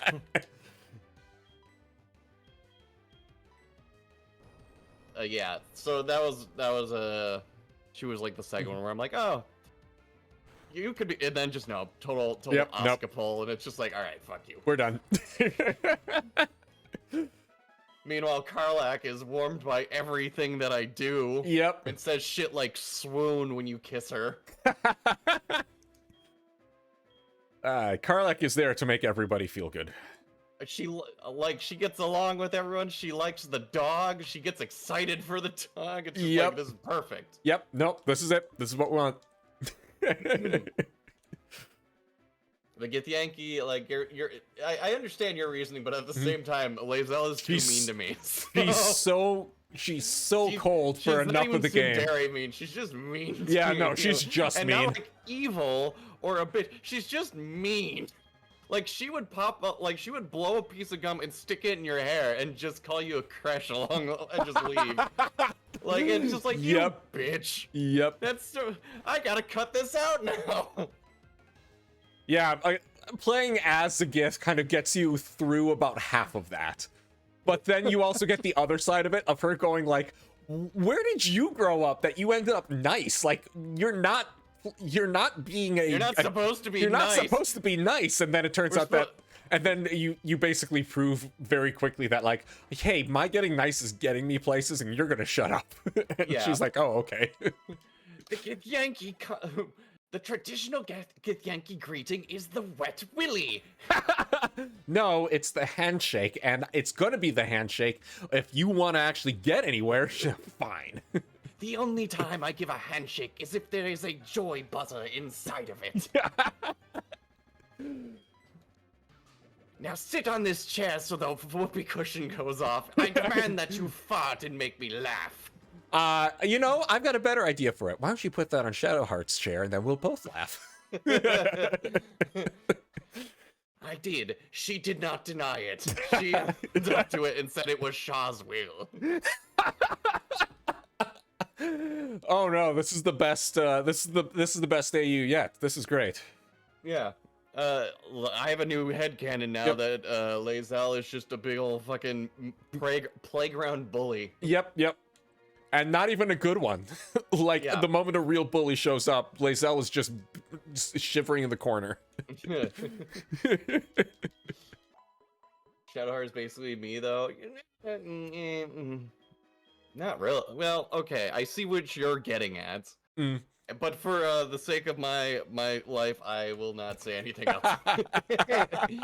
I will just say I don't fully see it, but yes, I get what you're getting at.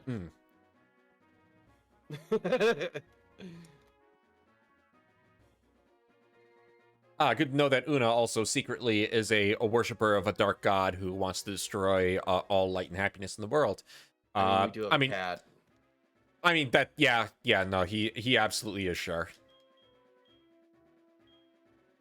You worship Shar, we worship Chonk. Same thing. You give up all emotions and happiness, and you embrace the void. Yep.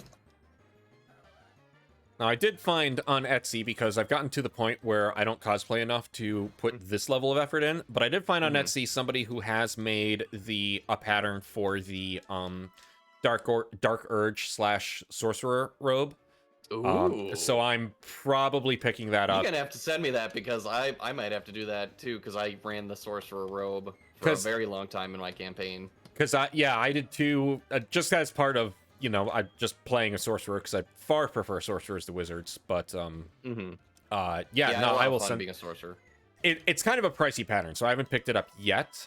But I do also have a pretty reputable pattern maker as a pre-order out for the Gale robe, which is much simpler to pattern if I actually put the effort into it. But I have enough other hobbies, and I am not that talented of a cosplayer anymore, so I'm kind of like, if you're going to do that I'll just buy that and be happy then.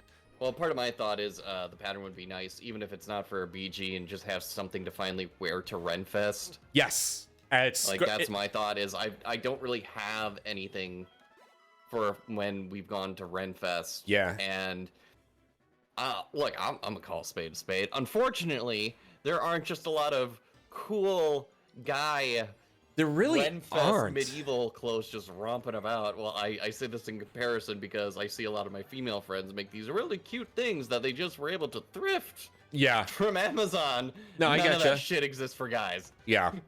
For Renfest last year, it was a combination of buying a single Amazon shirt. And I think I technically bought some Amazon pants too, but they weren't great. And then what I made was I repurposed a 2-tier vest pattern that I had made a couple years back for a cosplay group, and then found a really basic Assassin's Creed style shoulder cape pattern, and kind of Frankenstein's that vest and hood together with this Assassin's Creed shoulder cape. So it's it's got it's red and gold, so it looks a little bit like my sorcerer stuff, and then a gray suit material for the cape, so the gray kind of contrast. It ended up turning out good, but it still was a lot of effort to put to actually sew that. So but I just don't have anything. The only thing I had, Yuna is I've got my wool and my mushroom fairy. It's and those are great. I have nothing though. The only thing I had was when Liquid and I did the Toon Links. At I am not wearing Dimitri to Renfest. Are you insane? Nothing says August dog days of summer heat I will 3 layers of fur, or that thing will get so dirty I will never be able to wear it again. Right? That the fur boots alone would get fucked. Not even counting what it would do to the armor or the cape. That'd be great to take it, but with the heat and the fact that place is a dirt colony, not to it's literally just in an old quarry, guys. I'm not even sugarcoating it. I literally had a boot fall apart on me last year, and I had to pay $500 to get a new pair of shoes while I was there because my sole fell off my shoe. And it had rained 2 days before, so it was a mud pit, so there was no salvaging anything.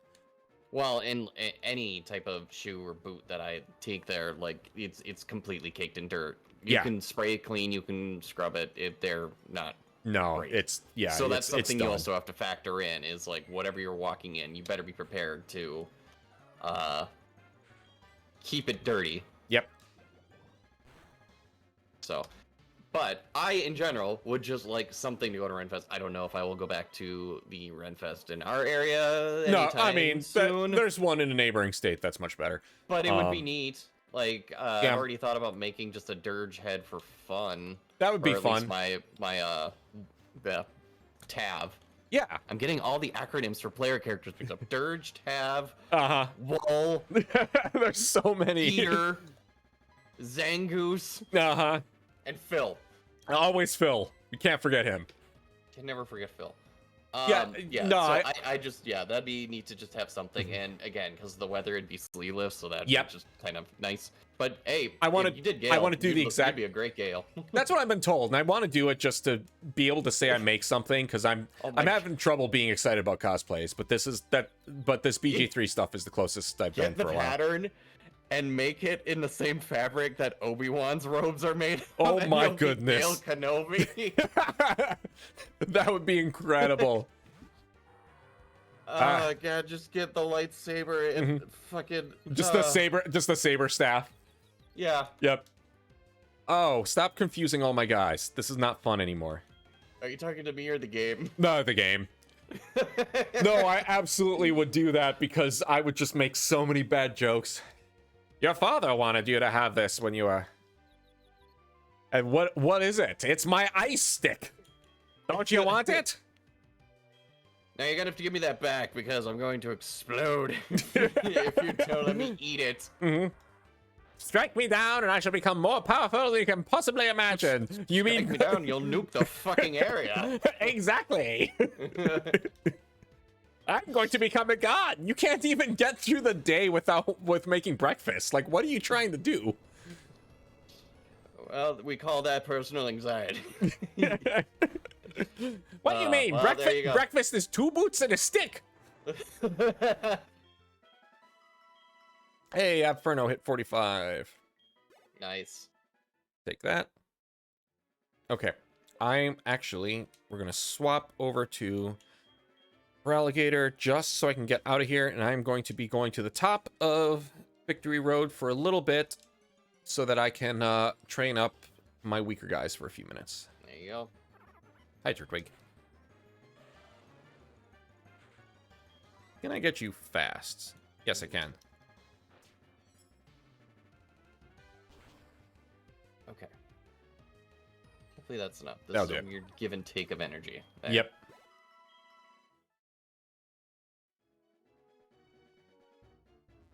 And we're out. Let's check where my Pokemon are at. I think Shucky's at 48. Nice. 49. Nice. That's hey, that's good news. So just gotta keep leveling the boy. Mm-hmm. Okay, you fly.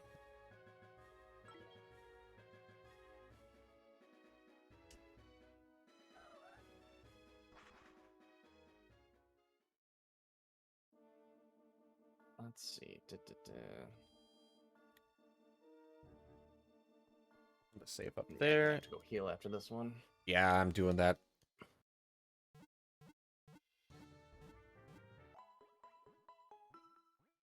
Might make my way down to the deeper cave. See if there's better Pokemon to train with in there. Mm-hmm. Because up here, it's too many first evolution stuff that's only barely going to give me 500, which is not great for my... For what we're trying to do, yeah. Yeah. Give you... Where's that XP? There it is. We've got Shucky for a few minutes. Let's swap in Sentient. Swap in Sentient for just a little bit. Let's see if you can start clearing some stuff. You're fast enough, strong enough. Are you thinking you might get some stat boosting items too? I'm thinking of it.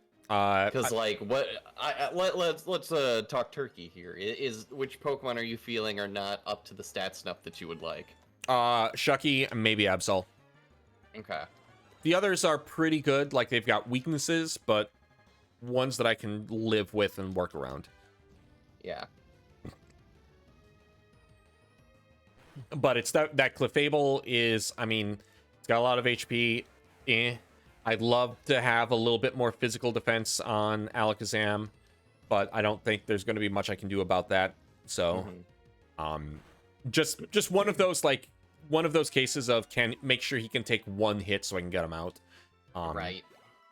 So I'm much less worried if I know I'm going up against something that's going to be much more elemental based. But because his special defense is fine, but his physical defense is non-existent. Yeah, because he's got Psychic, Psycho Cuts, Recover, and what else? He's got Psychic, Psybeam, Recover, and I don't think it's Reflect. I don't know if I was gonna say, if you got Reflect, that'll cover your special defense, or your defense, I mean. Yeah, let's take a quick look. Would be good to have if you have Reflect, because if you can get Reflect up, you'll be able to tank. Yep. Yeah, Reflect will help you with those physicals. So he might actually be in a case where I'm just not changing his moveset, and I just try to spend that turn to get his Reflect up, and then if I take a hit, then I can recover, and then I've got 3 turns to just drop Psychics. Yep. Yeah, that might actually be a fine move there. It's not a terrible strategy. I always get Reflect and Light Screen confused, which is some of the issue. So I kept thinking, it's like, well, Light Screen's useless because it's just more special defense, and that's what he's fine on. But right. I always try to remember Reflect is like a physical mirror, and a Light Screen is, well, a light coming off of your screen. It's magic. Yeah. Magic versus a physical object. That makes sense. Good thing I just saved right before this. Man, I am having the worst. No kidding. But damn. All right. 2 wow. for 2. Okay. Are we in a soft lock? I certainly hope not. Maybe you want to do a actual like in-game save here, just in case. Okay. There we go.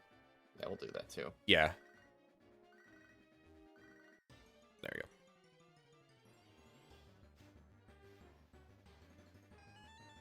Yeah, if I'll send you that TAV pattern. Yes, please do. Because if you end up making that, I'd love to go to a Renfest with you, and then we both be different TAVs. Because I would probably do like a red version of that robe anyway, and I know yours was, I think, blue or black. I had like a navy blue, and the accents were silver. Yeah, and then mine would probably be red with the gold accents. So that actually would look really cool together. Trying to think of like Goofy Fire and Ice Twins where it's like pretty much bad crossover. I'm trying to think of fuck, all I could think of was the Paradox Brothers from Yu-Gi-Oh for some fucking reason. Like, no, we're not gonna go with shiny stereotypes. Don't worry, we're both ready for this. We both pull pot of greed so we can draw 3 extra cards from our decks. We'll just stall the racism with Pot of Greed. Perfect.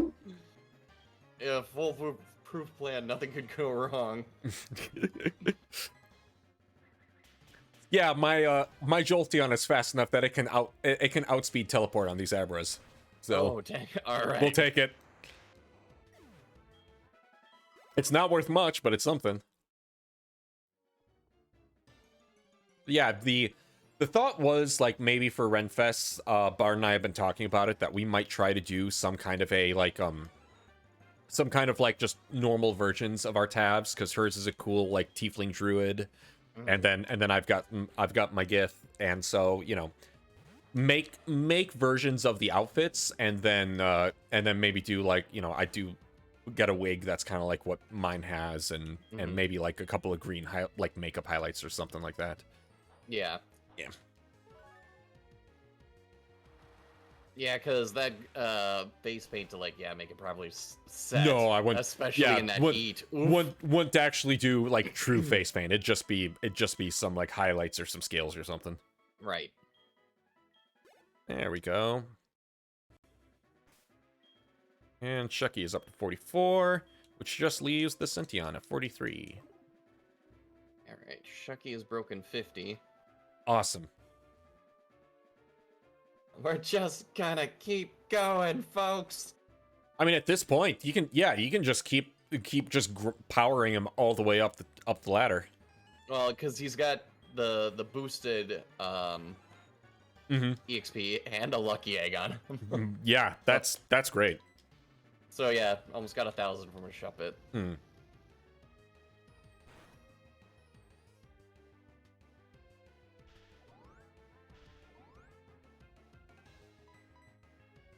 Go.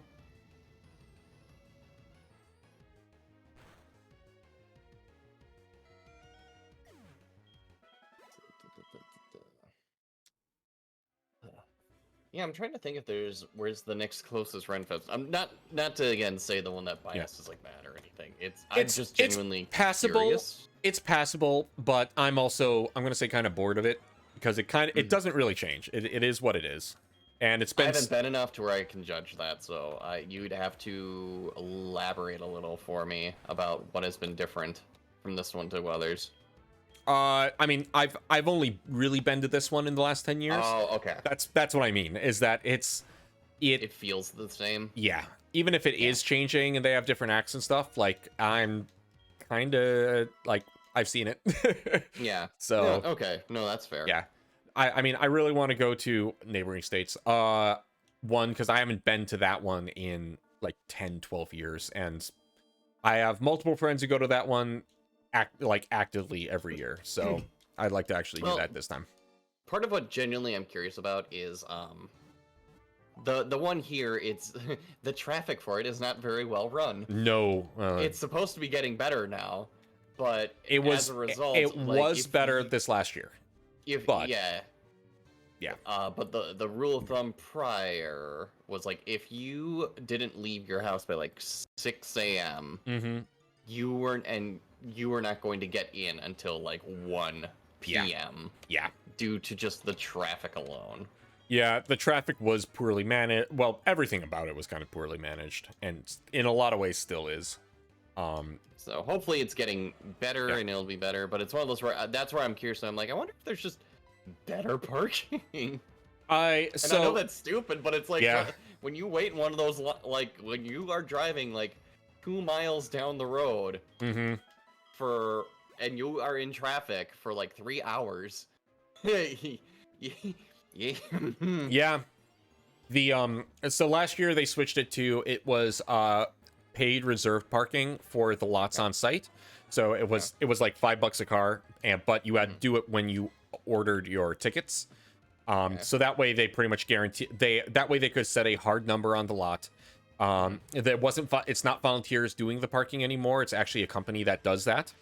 Oh, nice. So now you don't have volunteers just parking cars wherever they feel. And then for free, they both contract with private bus companies and then with like city buses at multiple places to bus people in. From like there's a bus thing. I remember that. There's a racetrack that's kind of right near there that has ample parking, and so they bus from there and like 4 other places. So. Yeah, so that Una says we had a parking pass and got there at opening. It was great. Yeah, they had Metro Transit. Yeah. Yeah. Oh, cool. No, all right, it's not ass. Yeah, my D&D group came out and visited us during Fest last year, which is where all this was. When it was 90 degrees, that was fun. But yeah, we did the parking passes because it was just we're not going to deal with any of it. We're going to pay the extra $5, and that'll be worth it, and it was. Oh, awesome! All right, well. Hope's restored. Maybe can actually go to a Renfest and enjoy it for more than like 2 hours before it's like, well, it's 5 p.m. We have to leave. Yep, time for everything's closed. Time for us to leave and them to get drunk. All right, this Shaman is actually giving me a fucking rough ride here. Yeah. Drill pack one more time. Okay.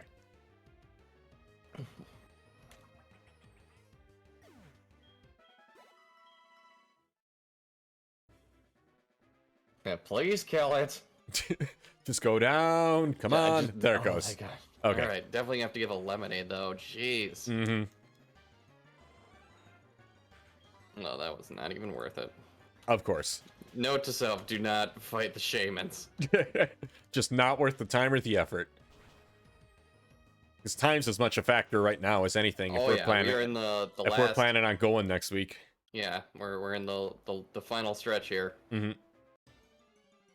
Actually, I'm not getting the Pokemon I want here, so I may have to be swapping back to the other side of this, and then just putting the thing on Sentient, because he also is not leveling well here.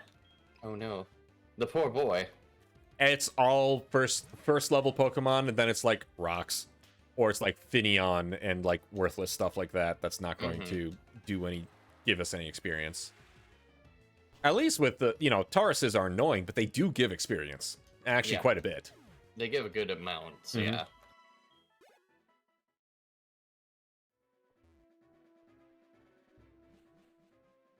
Yeah, I'm trying to think. Because are you probably just going to go, like, right outside Victory Road there?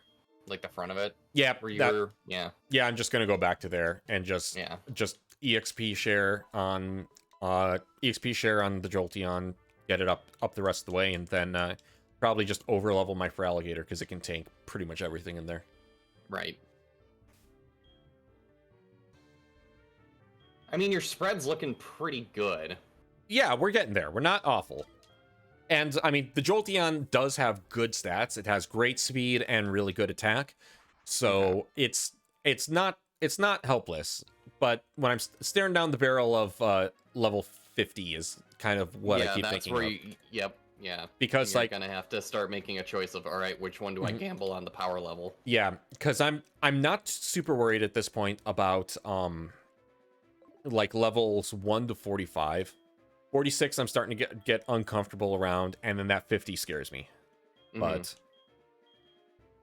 if it is what it is, then it is what it is. You are getting...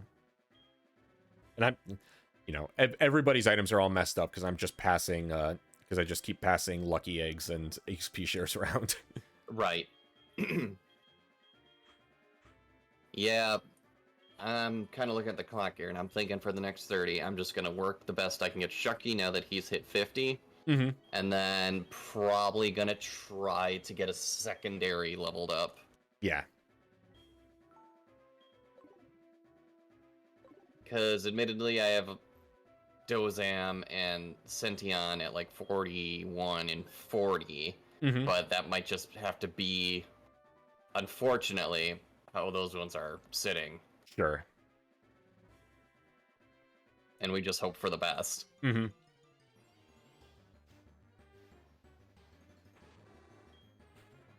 The monkey's keeping up decently paced. He's at 44. Wizdos is 43. Yeah. Go. I'll put it this way. If this wasn't a randomizer, I'd be putting a lot more stock into different Pokemon, but because we have no idea what's coming our way. That's the catch. And yeah, like we've said in the past, this may end up working in our favor, where those level 50s are going to be lousy Pokemon. But the chance that we hit a like that level 50 Groudon or that level 50, we've had enough things happen. Effective damage, yeah. Yeah. And then now we're in trouble because we got the one Pokemon. Like, and I get that's the gamble of the randomizer, and whatever happens after this is probably that's gonna happen. That's gonna be the game. Yep. Yeah, you're fine. Training is definitely going better today than it did last week. Last week was just rough because I just I could not handle the type differences. Yeah, very well. You had a very, very, very rough time. Yeah. Now we're doing a little better, but it still is what it is. And these Delibirds are worth a ton. Oh yeah, that's what saved my bacon before we fought Jasmine. Was I had those Delibirds like right outside her gym area. Yep. And these Sharpeaters are pretty good too, as long as they don't use Swagger. Like the moment they use Swagger, then then I'm basically just trading back and forth between Feraligatr and Exploud. Because those are the one of them can get a hit off. Yep, those are the two that can actually yep, and there's the Swagger. Those are the two that can take a hit, and usually take a hit from themselves too, but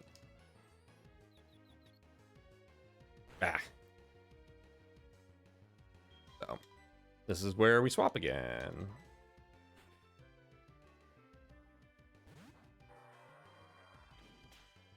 Yeah, Assurance doesn't do much, at least.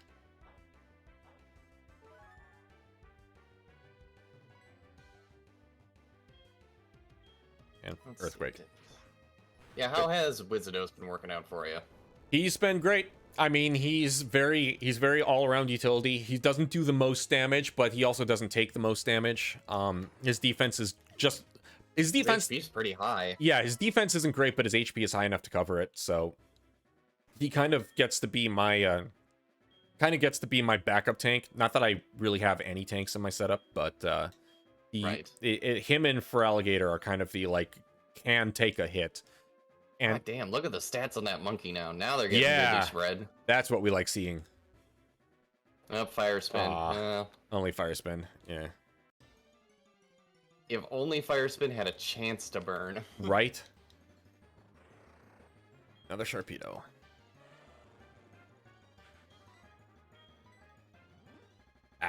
And you swaggered right away. That sucks.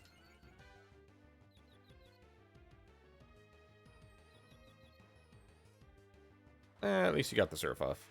There you go.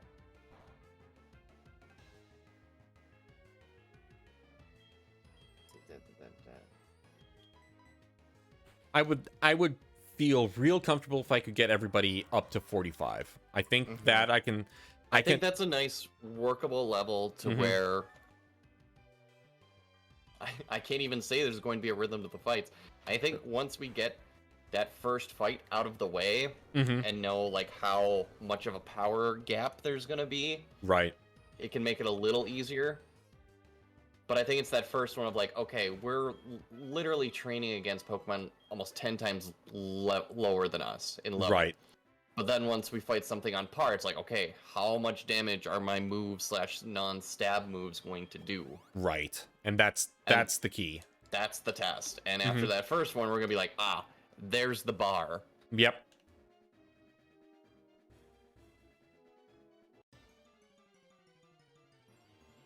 Yeah, I think once we get through that first one, we'll not be able to breathe easy, but we'll know the pain threshold we have to beat. Yeah, it's really going to come down to like, yeah, just what are these level differences going to be? How quickly are they going to grow on us? And when we get to, because the fourth leader is going to be at that 45 to 46 range. Yes. And then Lance is going to be like 46 to 50. So Lance is the test.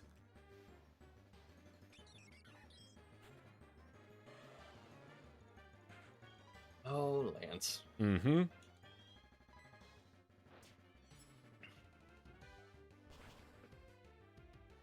I know a Garchomp is gonna come for one of us. Yep. I feel it in my bones.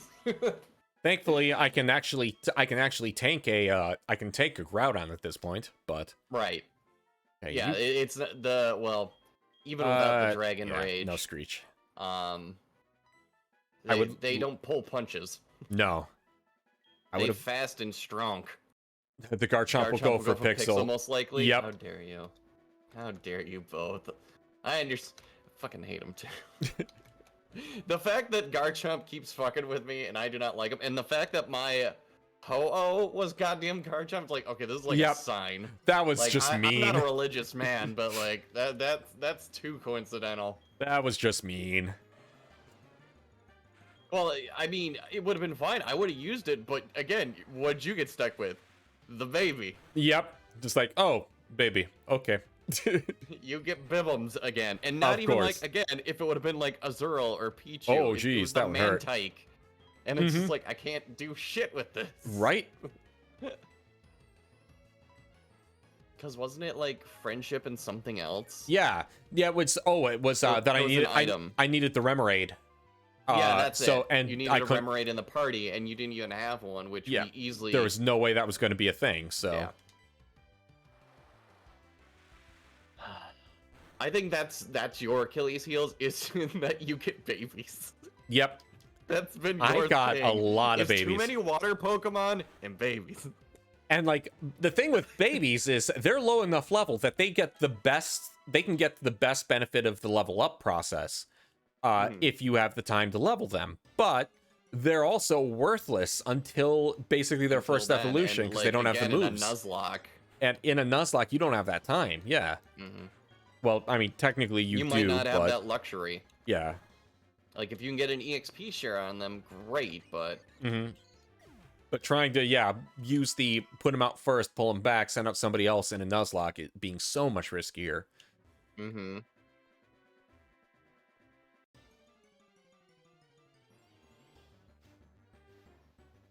Because I think of any of the legendaries that was, or a Pokemon that kept showing up in yours that was starting shit, I would have to say it's probably Groudon.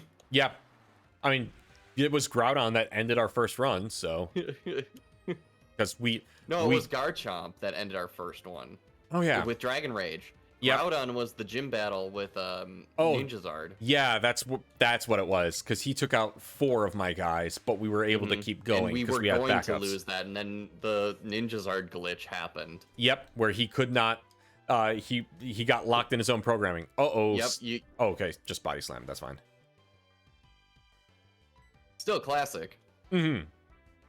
And then another one showed up, and then a Kyogre showed up, and then we realized that Groudon is Reddit and Kyogre is Tumblr. Yep. And terrible jokes were made. Yep. It's fine. I'm calling it now. Groudon is showing up for you, though. I would believe it. Just one last time, just to mess with me.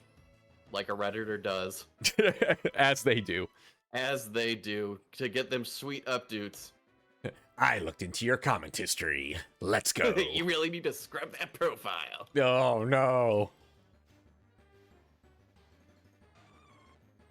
How did you get all of your upvotes? I post in the porn channels. No! No! Even Busty Petite, especially Busty Petite. No!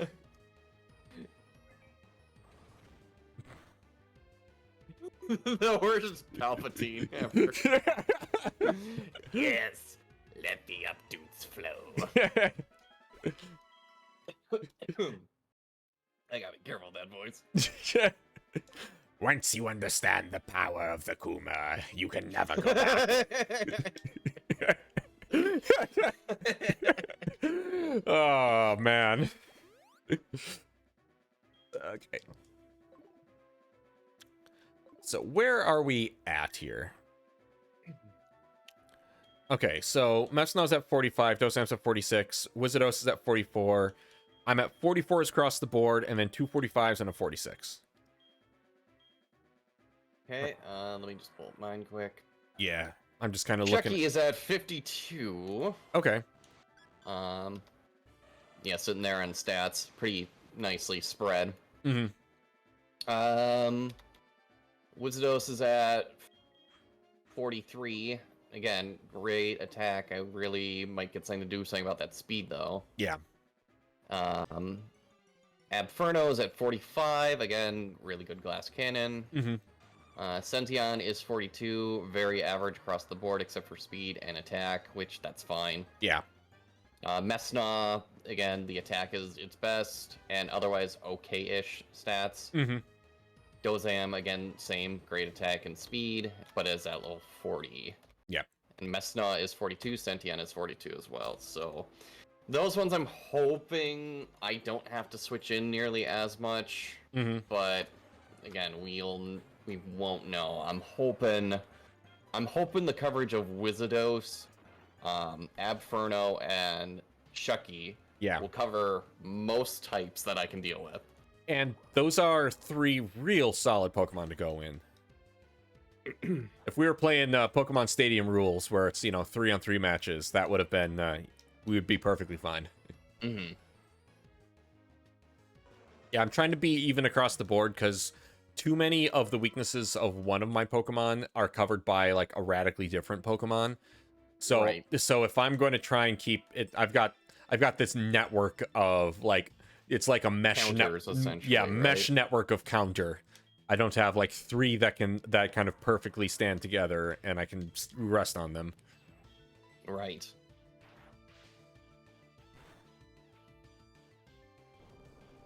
Yeah, I think gonna go to the Pokemon Center. Give Shucky a few more rounds. Oh, good thing I just saved. Yep. Gotta blow in the system. There we go. There. Ooh, much better. Good. Yeah. Let Shucky get a couple more rounds in, and then I think, yeah, we're gonna put that Lucky Egg on Wizardos and try to juice her up. Mm-hmm. Because Abferno, again, is at 45, 44. So that's not bad. Not at all. And again, if I got those 3, fingers crossed, we should be okay. Yeah. And then, yeah. Oh. Okay. Reminds me.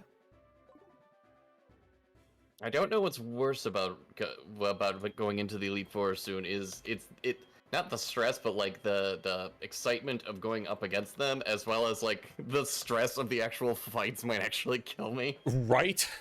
It's not going to be a good time. No.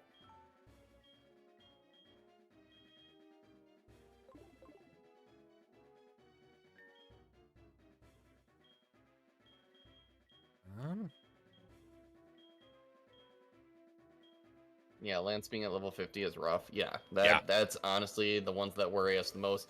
Yep. That would be the poetic one where if our signature showed up there, that would be the bad day. Yeah.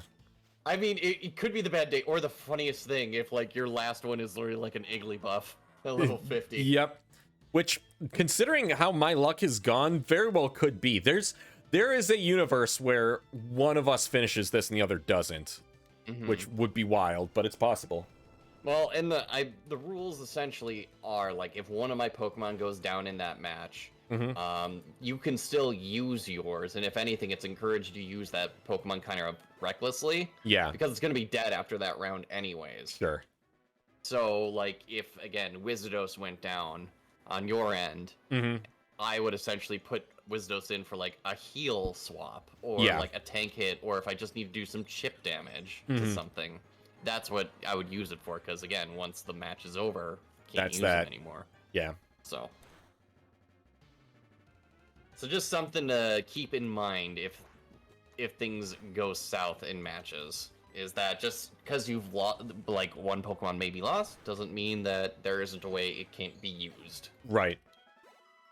Yeah, it's not going to kick in until the fight is done, which is going to buy us a little bit of time. The floater holiday Pokemon move: use it or lose it. Yep.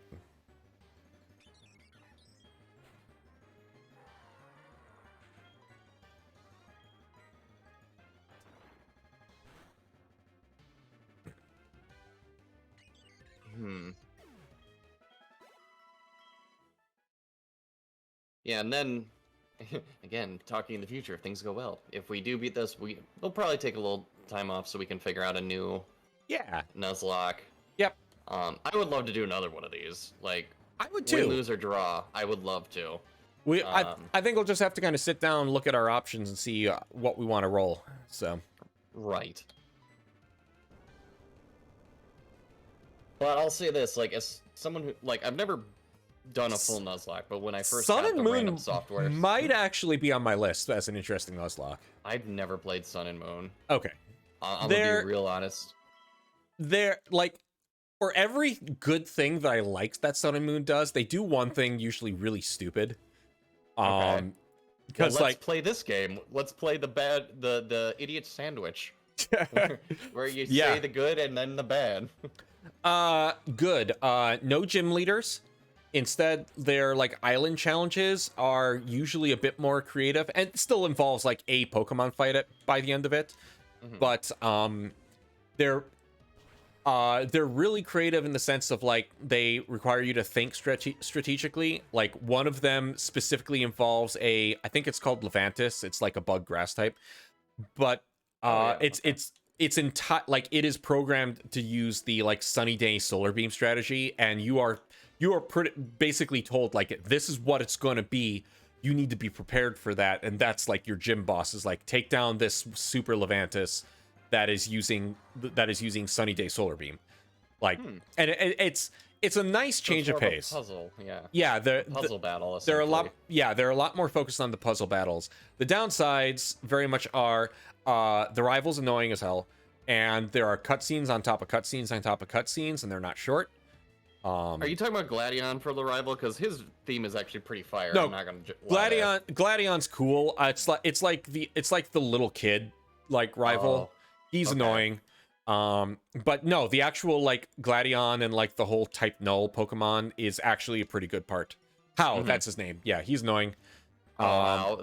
Sorry, I don't like Hop Alpha. Yeah, Hop Alpha. Sorry, I'm not a fan, but I'm also I'm also a 30-year-old guy playing Pokemon. Like an alpha so Hop. He is. I did not like Hop. No, he is. Yeah. How fucking dare I? How dare I dunk on the butters of Pokemon? Hey guys, I just want to. You beat me in a Pokemon battle again. I'm just gonna play Pokemon with you guys. That's really cool, right? I brought my sheep Wooloo with me. Oh my goodness. But no, Sun and Moon could actually be a fun one because the How is annoying, but the trainer fights are interesting, and the actual end game story with was it Lucamine, I think is her name, that's actually gets interesting. The whole like alternate dimension Pokemon at the end of the game are a little weird, but I like the Lucamine story, and the whole like celestial like lion and bat are actually pretty good legendaries. Yeah, I did not mind the legendaries for that one.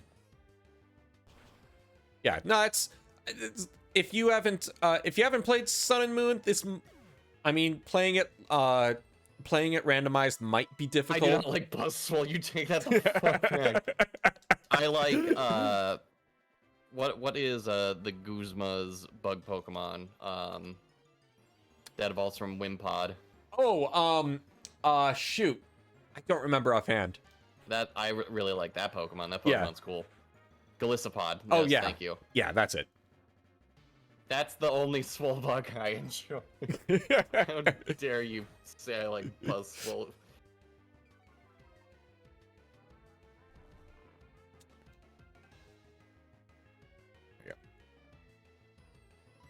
Yeah, I'm trying to think of the other generations. I'm doing black white right now. There's always third gen and or its remakes, so we could do like Omega Ruby Alpha Sapphire. Yeah. Oh yeah, Omega Ruby Alpha Sapphire. That's another one I never played. Like whenever they would do the sequel ones, I played about half of that. Many of them. That's not so much a sequel. That one's a remake in the style of Heart Gold Soul Silver. I played about half of it, but we had the cartridge of it, and my DS had a thing where like the cartridges were starting to lose a little bit of connection because like the spring had worn out in it or something. So it liked to kind of out of nowhere just be like, please, you've disconnected the game pack, and then of course you've lost all your save. So I kind of stopped playing it at that point. Yeah. But I was enjoying it. Yeah, you're biased to Gen 3 the way I'm biased to Gen 2. That makes sense. That makes sense. I'm the same with Gen 2, yeah. Yeah. Which cannot be upset. Sense. So, but yeah, when Omega Ruby and Alpha Sapphire came out, I wasn't super excited for it. So it's a really good remake though. So it's definitely good things. It's definitely much more in the style of Heart Gold Soul Silver than it is the awful Diamond and Pearl ones. Right. Pixel's disappointment, Sword and Shield. When we were fighting Legendary, him is a Keldeo, me is it Buzzwole. Yeah. We were trying to get a fighting. We were supposed to get a fighting Legendary, and I'm just no love lost. Fuck Buzzwole. Yep. I will say the max rated Legendary dens were a really good part in Sword and Shield. I did enjoy that. Being able to just do that with a bunch of friends is really fun. Yeah, definitely the necessary step towards like actually being like a Pokemon MMO. Yeah. Well, because like they tried to do it for Scarlet and Violet with the Terra raids, but didn't seem nearly as fun, in my opinion. No. Because instead of getting a giant Pokemon, you're just getting the Terra abilities, which I've heard are... I've heard mixed things. Some people like it, some people hate it. Mm-hmm. But it's one of those where if I had to take my choice, I would take the Gigantamax ones. Yeah. I mean, I'm also... It genuinely made you stop playing, yeah. I'm also the old fart who sits here and it's just like, Mega Evolutions were the last of the actual good, like, gimmicks. Because, like, Z-moves are okay. At least they're not as intrusive, but I don't like Gigantamax, and I really don't like Terra, because it's just like, cool, you're a crystal in a slightly different type. It feels the most it's a complete like type shift for that Pokemon. Sometimes. Okay. Sometimes it's just like, oh, we added flying on top of it. Like, okay. I'm not a huge fan. Gotcha. I mean, again, I'm doing old man shaking his stick at the cloud here, but I just don't feel like it felt really lazy to me. And maybe on a competitive level, it shook up the competitive scene to a point where they love it.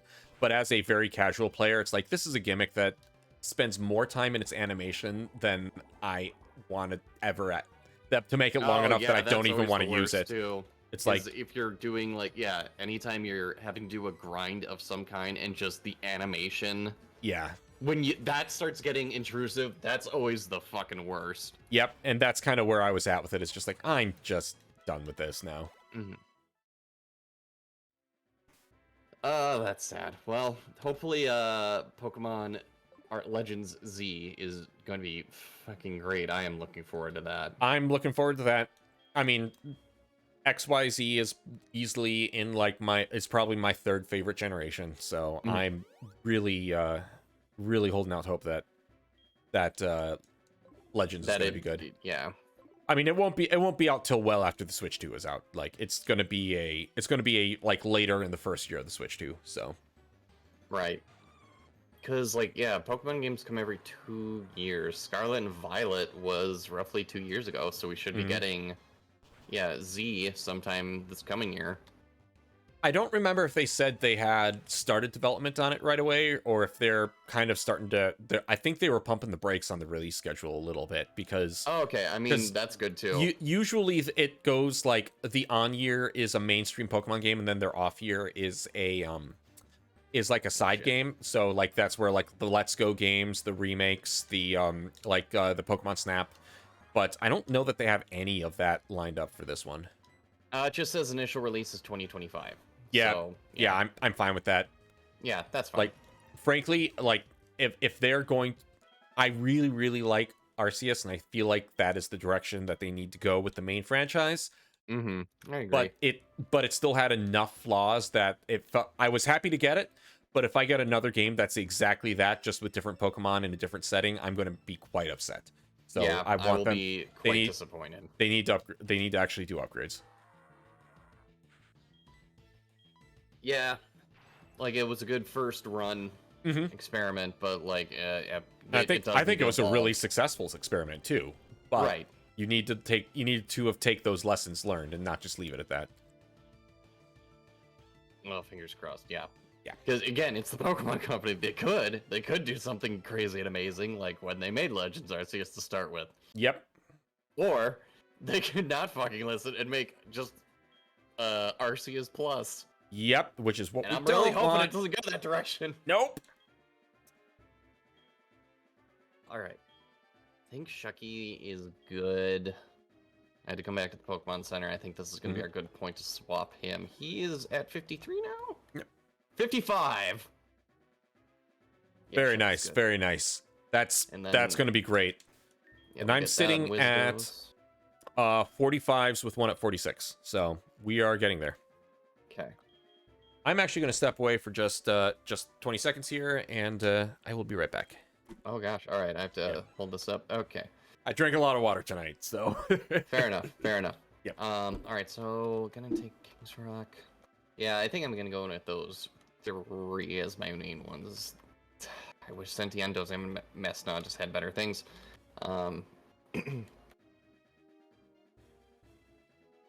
Where'd the egg go? Yeah, I think if I had to choose, it would be neat if we could do black and white after this. But I would not mind doing Heart Gold Soul Silver again, and we just, one, refine the process, and two, maybe we can add in some of those other rules that we negated. You should do one you haven't done. I mean, if it's a game I haven't played, period, because that's just gonna be awful. Because it's just gonna be Frustration City. This we at least had a little advantage. Or if it's just a new game, then that is also an option. To which, yes, black and white. No time to learn like the present. How dare you? It could be a good one to try, but we'll figure it first. First, let's find out if we live or die in this one. But yeah, I would like to try black and white again. I played black 2 though, so black and white is a little different. You're not gonna take Sun and Moon too seriously, I bet. Probably not. I am back, and I don't. Hey. And I don't think you really can take Sun and Moon too seriously to like the final dungeon. Like it's a pretty lighthearted game through most of it. Okay. Yeah. Yeah, I've heard like I think the easiest Nuzlocks are like Sword and Shield because of the group EXP share. Yeah. Yeah. And the candy and all that stuff because it just wants you to level up Pokemon super fast. Mm-hmm. I'm actually going to get myself out of here and a Delibird. How much damage do I do to this Shaman? We'll get this Wizardos at least into that 46 range. Because I think he definitely would do well there. I'm letting Shucky take up the last bit of 46.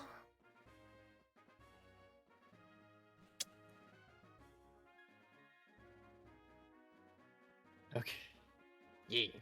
Mm-hmm. Oh man, Dragon Dance. It's not gonna. He's got so many good utility moves. Yeah. Right now. Yeah. Because he's got Dragon Rage, Surf, Fly, and Ice Fang. Yeah, I think you got to stick with that. I'm just gonna stick with it. Oops.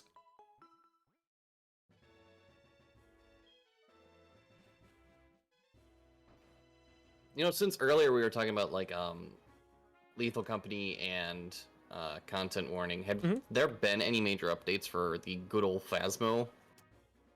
Honestly, I have not paid much attention. Anything. I mean, I enjoy Phasmo, but it's never been my favorite game. Like the whole ghost hunting thing, unless I've got a Pro-Tam pack, I'm not a huge fan of just the genre of like the Ghost Hunter show kind of thing. So so like I don't play Phasmo unless I am basically playing with our big group with like Liquid 86 and Bard and such. Right. There have been updates. Curious, yeah. There have been updates. I know they've done a bunch of like inventory and shop stuff. I know they've rejiggered one of the camp maps. I think they have like a mini version of the camp. So it's not like the big sprawling one with the building anymore. Well, I mean anymore. Okay. I think they have both versions. And I think they've redone a few of the houses. Like the farmhouse is different now to make it more unique. The last time I played, they just redid the asylum, which I really didn't get much time to play at that one. But man, did they do a better job of fixing that place? Yeah. I think that's probably about the last time I played it seriously too. It's that asylum revision was a great move. But Phasmo's just. It's not one that you can play solo at all. The others you can at least kind of poke at solo. And there is, at least with the others, if you drop in on a rando group, like hilarious chaos can ensue. With Phasmo, it's not like there's funnies to be had, but if you're in with a random group, then everyone's just going to be pissed if you don't play it right. Like it's not as good. Okay. Well, because unlike Lethal Company, you can't just type the room name and make it just be like people fucking around or whatever. Right. You kind of just join whatever room you get. Yeah. You know, you hear Bingus. All right, well, I may ask you if we can just feed him maybe in like 15 minutes. Otherwise, he's gonna start inching closer to me and scream. I'm going to sing. See? It was meant for Broadway.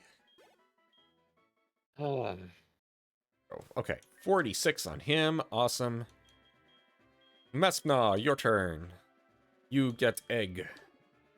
I give egg. so that's how you doing attack-wise. Okay. Or HP-wise. Them toros hit hard. Mm-hmm. Oh, fuck this cow. Yeah, at least that isn't a mill tank. Oh, God, no. Different phrasing or different structure of that sentence. Well.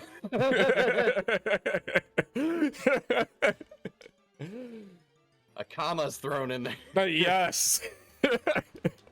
The importance of commas. English language is great, guys.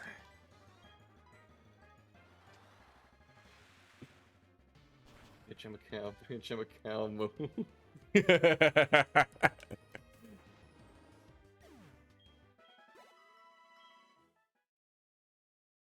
Doja Yeah, Cat. the Doja Cat song. Yep.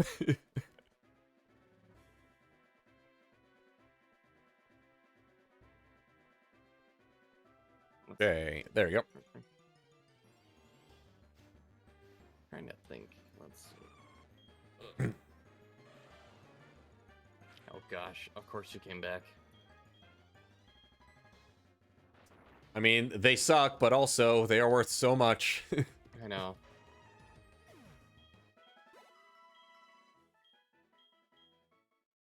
That Shucky got 46, so he's going to get EXP shared off for now.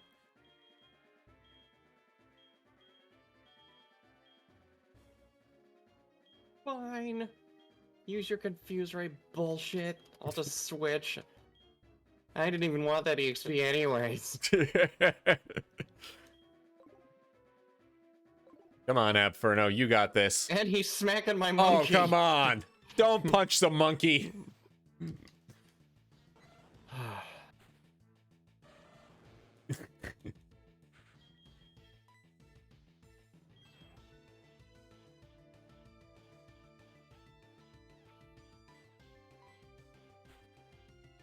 There. Oh, perfect. Okay, cool. We'll just let Earthquake continue to do its thing.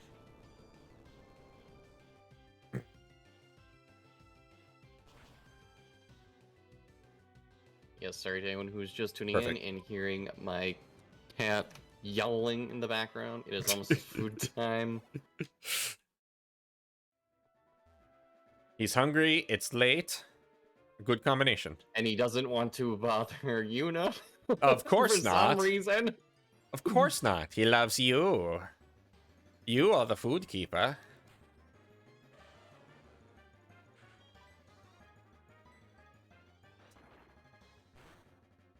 As I don't think it has to do with me being his favorite. Are you playing Final Fantasy up there?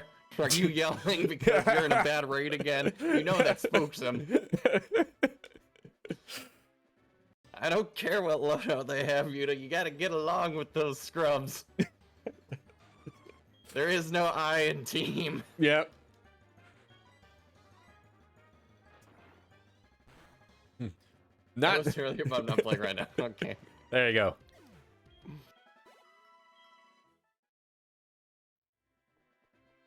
But there is a mean team. Okay. There's also meat in team, and I've seen what those people in Eorzea do. Uh-huh. Thanks to Rule 34. Uh-huh. Again, Warframe exists. Your fight, usually your levels are only like, 4 minutes at a go. There's still plenty of Rule 34, like it's everything you could want. And more. And robot ninja butts. Like, what else could you want?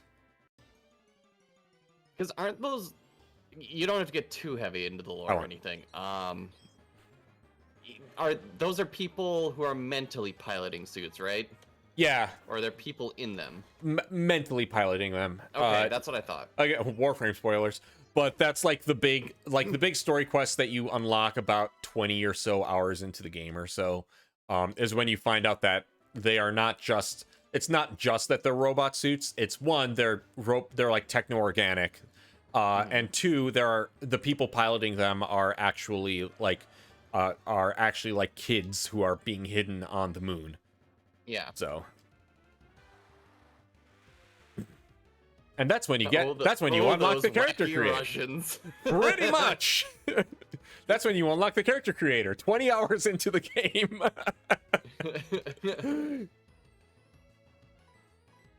Oh shoot. Well, that's fine. One hit won't be the worst. Two will suck though.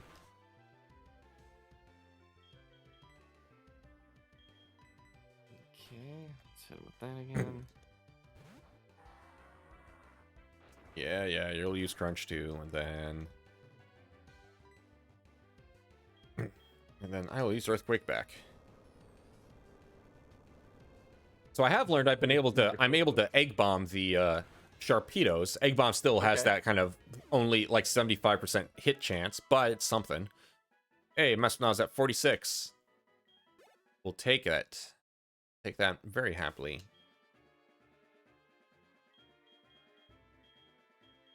Okay, Wizardos didn't get too fucked up. That's good. You're look, I said the Russian comment because that's also that sounds like it's a Russian plan. I know, right? Yeah, I just see Putin sitting at a dinner meeting with someone who's explaining the plot to Warframe, and he's actually like writing it down. I mean, really, they're just children on the. The children. Oh God, I can't do a Russian accent right now.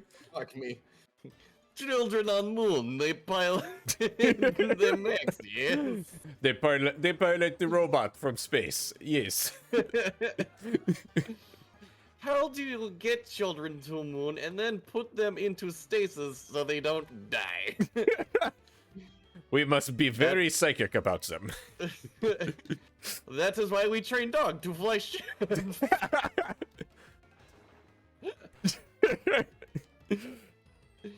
Of course, dog flies ship. Why didn't I think of that? We take dog soul, put in body of tiny flying robot.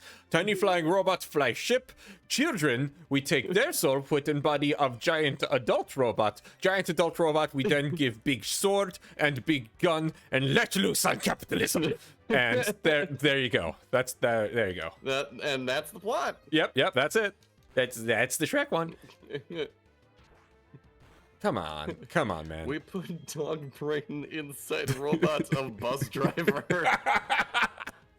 we practice on Fortnite. Still better bus driver than they have in Leningrad. Still better than the freeze.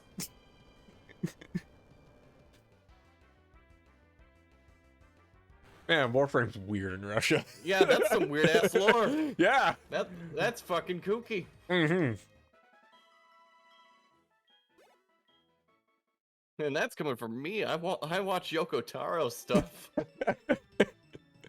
Yeah, now we're getting into the wild stuff.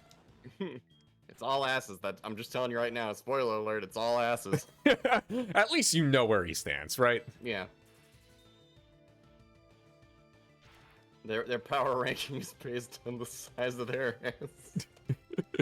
That would explain. I just came to that conclusion because literally in the mobile game, it gets revealed that there is a Yorha robot on the moon called 10H. Yeah. And I swear her ass is huge. I had to show Yuna, and even she's like, "Yeah, they made her ass huge." And I'm like, that's probably why she's on the moon protecting the servers of humanity. Yeah. That's the power ranking. It's like Saiyan hair. Your ass just gets bigger instead of longer. I mean, there are clearly, and I can name which ones, there are clearly 2 Warframes that were specifically designed ass forward. One of which is Wisp, which is the Warframe that floats and like has no feet and is like, oh, I'm like the solar whatever, and it is very ass forward. The other one is Hildren, which is muscle mommy, just straight up. If a robot was a muscle mommy, that's it. And I'm like, okay with that. it is not subtle. Like when the artists of designers of a frame are really into something. So Yuna's like, That's why there are creatures on the moon, 10H's ass, and my brain just thought of, like, they just shoot her at the moon like it's fucking Helldivers. Ass first, music and everything. Just going. That's how the creators just firing 10H's ass first into the moon. Yep. Oh man, they actually have to climb out of the crater they make when they land. That's why they got the 0G to help with that. Oh yeah, oh yeah. Just like the Donkey Kong barrels. Oh man, the Nintendo port of Helldivers is weird. Just you're calling down Hellpots and they're just somehow. You saw what happened to Mortal Kombat 1. That's true. It's just DK barrels instead of the pods. They burst when they hit the ground. Oh god, that's so funny. If it came to Nintendo and they had special skins where you could come down in a DK barrel, yep, with like a Mario cape. I mean, they've done weirder. Like the Skyrim, like, the Switch port of gun. The Switch port of Skyrim has all of Link's stuff in a chest near the beginning. Go. It's so weird. Nintendo, here's your next $1 million investment. Yep. Pay Helldivers too. To be fair, like I'm sure Nintendo would be like, yeah, that'd be great. That's not the problem. The problem is the third-party group would have to make something for Nintendo, and that's where the problems come in. Yeah. It did come out last week that Nintendo almost had Fortnite skins because they were Epic was really trying to get Samus into Fortnite. And okay. And Nintendo would have let it go, but they were saying anybody playing as a Nintendo skin could only be viewable on a Nintendo system, so they'd have to default off of it, which is how Rocket League works. If you have, because I have the Switch port of Rocket League because I actually like bought it back in the day. And if you have the Switch port of Rocket League, you get the Mario, Luigi, and Samus cars. But everyone else just sees one of the defaults. And Epic was kind of like, considering we don't have any other like console locked skins, they decided not to do it. But that was a thing. I'm not shocked by Nintendo saying that. But no, again, I'm not either. I'm kind of with Epic on this one, where it's like that's fucking stupid. Yeah. No, I'm with Epic on that. Like, I want to be able to slap the crap out of kids as Alan Wake, like on any console. So with like skins in Fortnite, is it saying where if it's like an exclusive like skin or whatever, it's only limited during that time? They don't ever resell skins, do they? They do. Like they rotate in and out. Like, but I think okay. Yeah, it's like the store refreshes every day or every week, and they always have new ones based on whatever their crossover is. Because like, the big one, they just did. I missed out on the turtles. They did all the turtle stuff. Their last big ones were the Legend of Avatar, Legend of Korra stuff. I thought about getting Korra, but it's one of those where it's like $20 or like the skin packs, and it's like Jesus. Yeah, and then we're on May the 4th week, so on Friday they're gonna drop all the Star Wars content again. Okay. Which I do have a Star Wars skin. I have Obi-Wan from his TV series, but so that's gonna be.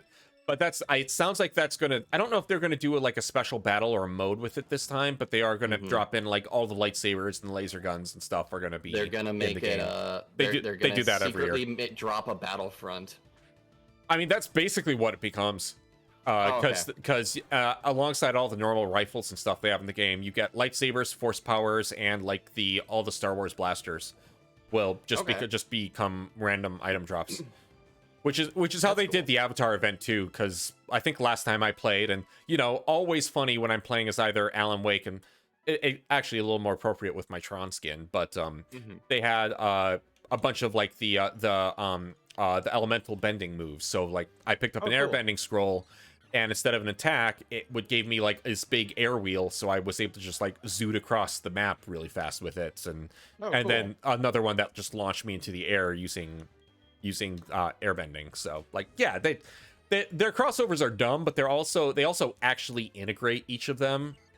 Because like all the Ninja Turtle stuff, when that was on the map, there were sewers in a lot of the areas, and you got to jump through a manhole pipe and fight in the sewers, and you'd come across like the turtles, like turtles hideouts and stuff. So That's cool. Yeah. I was gonna say, what'd they do for the Resident Evil event? I think it was just the guns for the most part. They Okay. dropped a lot of the guns. I want to say they did something with Wesker, like that. Okay. That Wesker was one of the like map bosses you could fight for stuff. Okay. See, I Because thought it would have been like Mr. X or Nemesis or something. I don't know if they did Nemesis. There might have been a Nemesis thing. I don't remember exactly.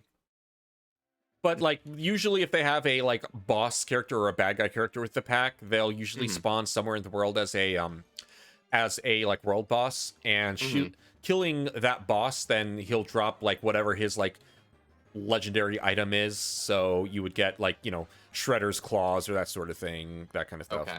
Yeah, because wasn't that like the thing with Thanos, is you could get the glove from him or whatever? Yep, you can get the Infinity Gauntlet if you killed Thanos, and then you basically became Thanos for a while. Peter Griffin, you could fight and kill him, and he drops. Yes, no. Peter Griffin was finally in Fortnite. Yeah, no, that I know. I didn't know he was a world boss. Oh yeah, he was a world boss. If you killed him, he dropped his like special shotgun he used, and instead of just immediately vanishing the way that most people in Fortnite do, he got to sit on the ground and do his. He does the knee grab, yeah. It was so because he would sit there for like 15 seconds doing that before he finally vanished. God, that was kind of a wild. It's like, I'm playing this game that's entirely marketed for kids. Here's Peter Griffin wearing an armored version of his gold suit. Also, he's ripped because he's jacked because he's handsome PETA. Because he's handsome PETA, and they didn't want to change the game models, like didn't want to change the hitbox as much as it would take to do normal Peter. So it's this Stan from American Dad then. I know, right? Where was that? Come on. That would have been so good to have that as an alternate skin or something. They couldn't do Roger. Roger is not allowed anywhere near children. No. Incredible. But yeah, I mean, I did have fun the one time we played. Yeah, no, that's fun. I got the Leon skin that you gave me, so that's good. But it's one of those where it's like, I would have liked to have gotten like the turtles and Korra and all that stuff, but it's like, man, $20 though for like a skin. Yeah. That's insane. Because I'm trying to remember. I don't remember if Korra was on like the Battle Pass version of it. I think she was, but it's frustrating because buying the skins outright from the store are for the most part stupid unless they are like kind of one-shot skins. Like my Tron skins were not that expensive. The Tron skin I have, but that's also because the character is an original character just wearing like a Tron Legacy suit. Yeah, a Tron outfit. Yeah, it's not any of like they didn't have to pay any likenesses. They didn't anything like that. Their battle passes are like the $15 I think for the battle pass. But something like that. It's one of those where like I hate battle passes for the most part. They're one of the few that do it half decent. Where if you play through the whole battle pass, by the time you get to the end of the main battle pass, and they've got like prestige rankings after that where you can get like golden versions of skins, you know, just purely that kind of stuff. But at least with their normal battle pass, if you play it all the way up, you will get all your money back for the pass. So like when they actually refund you, or how does that work? Like, so with battle passes, like you do achievements in the game, they give you points, and then you level up the pass, and you get like a reward at each level. Some of those rewards are the premium currencies that you would have used to buy the battle pass in the first place. So, by the time it all shakes out, you have actually a little bit more than you paid in. So that's kind of cool. So I did while we were semi-homeless. I did buy a battle pass because I didn't have a whole lot else to do with myself while we lived in a hotel for a lot of months. And I did complete the battle pass. That was also the one pass where the premier character was the Doomslayer, and then their like secondary side character was Geralt of Rivia. So I'm already sitting here going like, yeah, this is like the one battle pass that appeals to me. So so I bought that and got all that, and then had the leftovers to get. I think I got like the Obi-Wan skin was like what I had enough left over to get, and then I paid a little bit of extra money to get because I gifted you your skin, and then I got the Tron skin for myself. So So it's one of those where if you are into Fortnite, you pay for it once or twice, and you'll get just rack up tons of skins and cosmetics. But if you're not, and you just go for the occasional thing, that's where they get you. Gotcha. Okay. Let's see if I can take down the Snorlax with Inferno.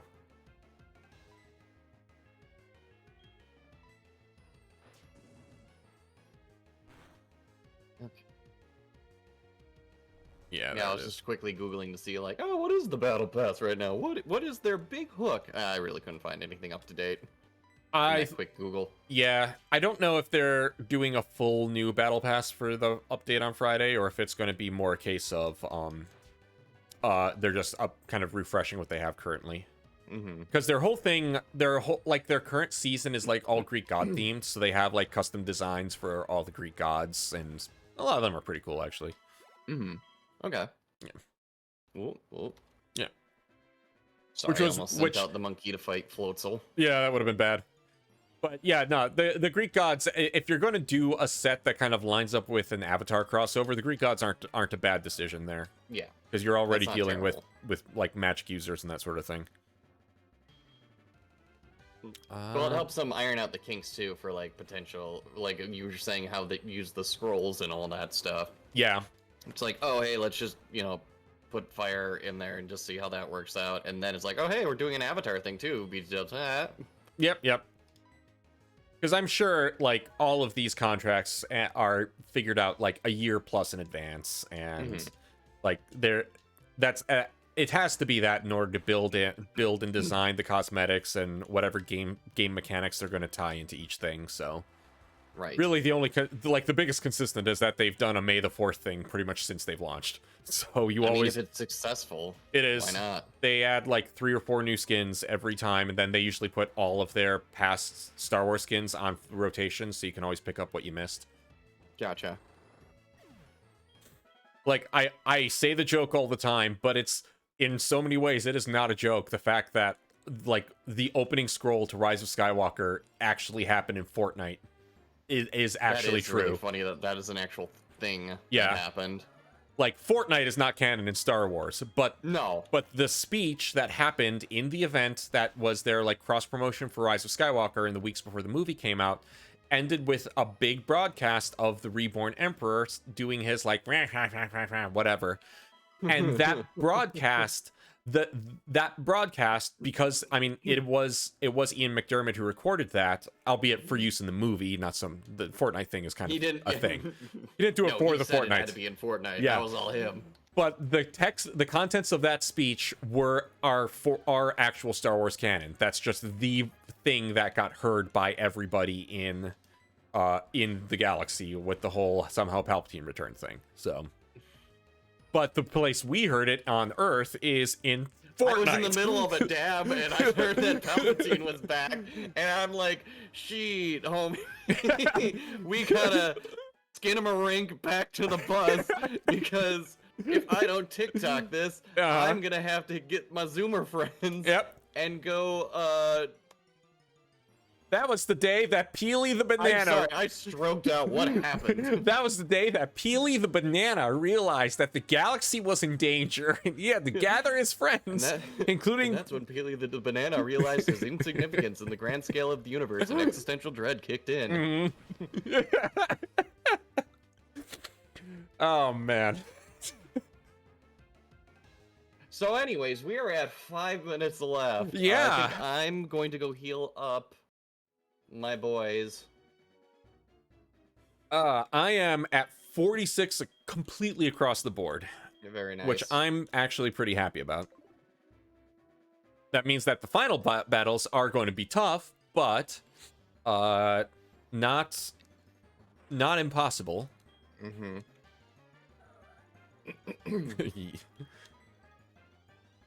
Okay. I have 46, 55, 45, 42, 42, 40. Okay. So you got a 50... bit more of a spread. But I have one super turtle. Yes. And that super turtle is going to be great. As long as I don't have to fight anything with ice or flying, we're fine. Yeah. I mean, thankfully the monkey can counter both of those. Yeah. So. And at least then you can go type on type if it's a fire type. Right. Mm-hmm. All right. We're gonna go to Goldenrod and get a couple stat boosting items. Okay. Where am I in terms of my stats? Because I didn't look that close at everything. So Abfern, a 122 attack. Even at a downward, that's pretty good. Yeah. 83 defense, which is nice. He can take a hit or two. 91 special attack. 67 special defense. I got to be careful there. And then 89 speed. I'll take that overall. Shucky, 100 special attack. Good. Special defense and defense are in the 90s. I'll take it. Attack at 84. Speed at 69. But Shucky also only takes damage from attacks. So things like Leech Seed, Poison, none of that's going to matter. Mm-hmm. Alakazam, he punches, and he punches fast. Yeah, and he's good. And thank you for reminding me that Reflect's a thing, because that is going to be what keeps him in and probably will carry me a lot more than I expect going into this. Sentient, 83 attack, 70 defense. I'll have to be a little careful, but 138 special attack and 144 speed. Yeah, that thing is fast. It's going to be fast. It's got Thunder Fang and Flamethrower, and it's got Volt Absorb, so I can send it out against any electric type and be real happy about that. I'll say the only thing to note is there are Pokemon like Electivire that can learn Earthquake. That is true, so we'll have to watch it. Yes. Wizardos, a 107 attack, and the rest of his stats are not incredible, but he's also got that 169 HP. So he can cover quite well there. And then the boy Machna, the most across the board Pokemon I think I have. 150 HP. All of his stats besides his speed are fine, and I'm going to give him a Quick Claw, which means occasionally the speed doesn't become a problem. And he is my tank. He is a good attacker. He is beefy. He pretty much is the most all-around I have, unless I go up against a grass type or an electric type. Because even a grass type, if it gets spicy and I have to, he has Ice Fang. So okay. Let's see. Sorry, just going through selling some stuff here. And then I can pull up mine. I'll have one or two quick fights to get out of here.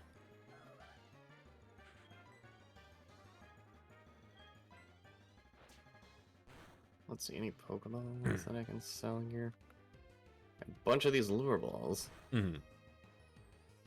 Oof. That sucks.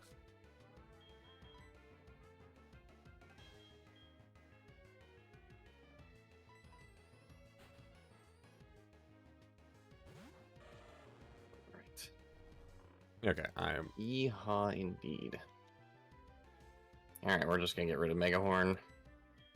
It was a good hope.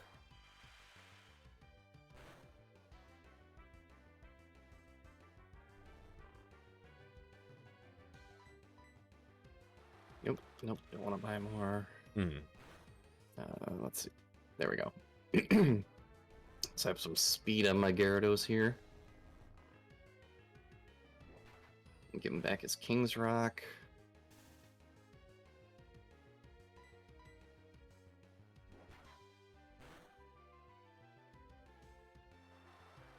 That should be that.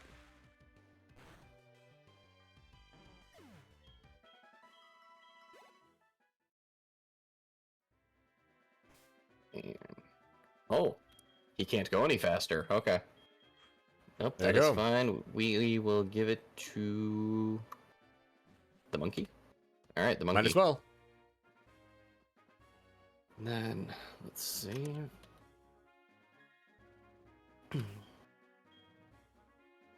Oh, grab some lemonade while I'm here. I know I'm gonna want to get a couple more full restores before we start next time. Yeah, I don't have a lot of cash right now, but I mean, I'll have plenty I can sell, but... Right.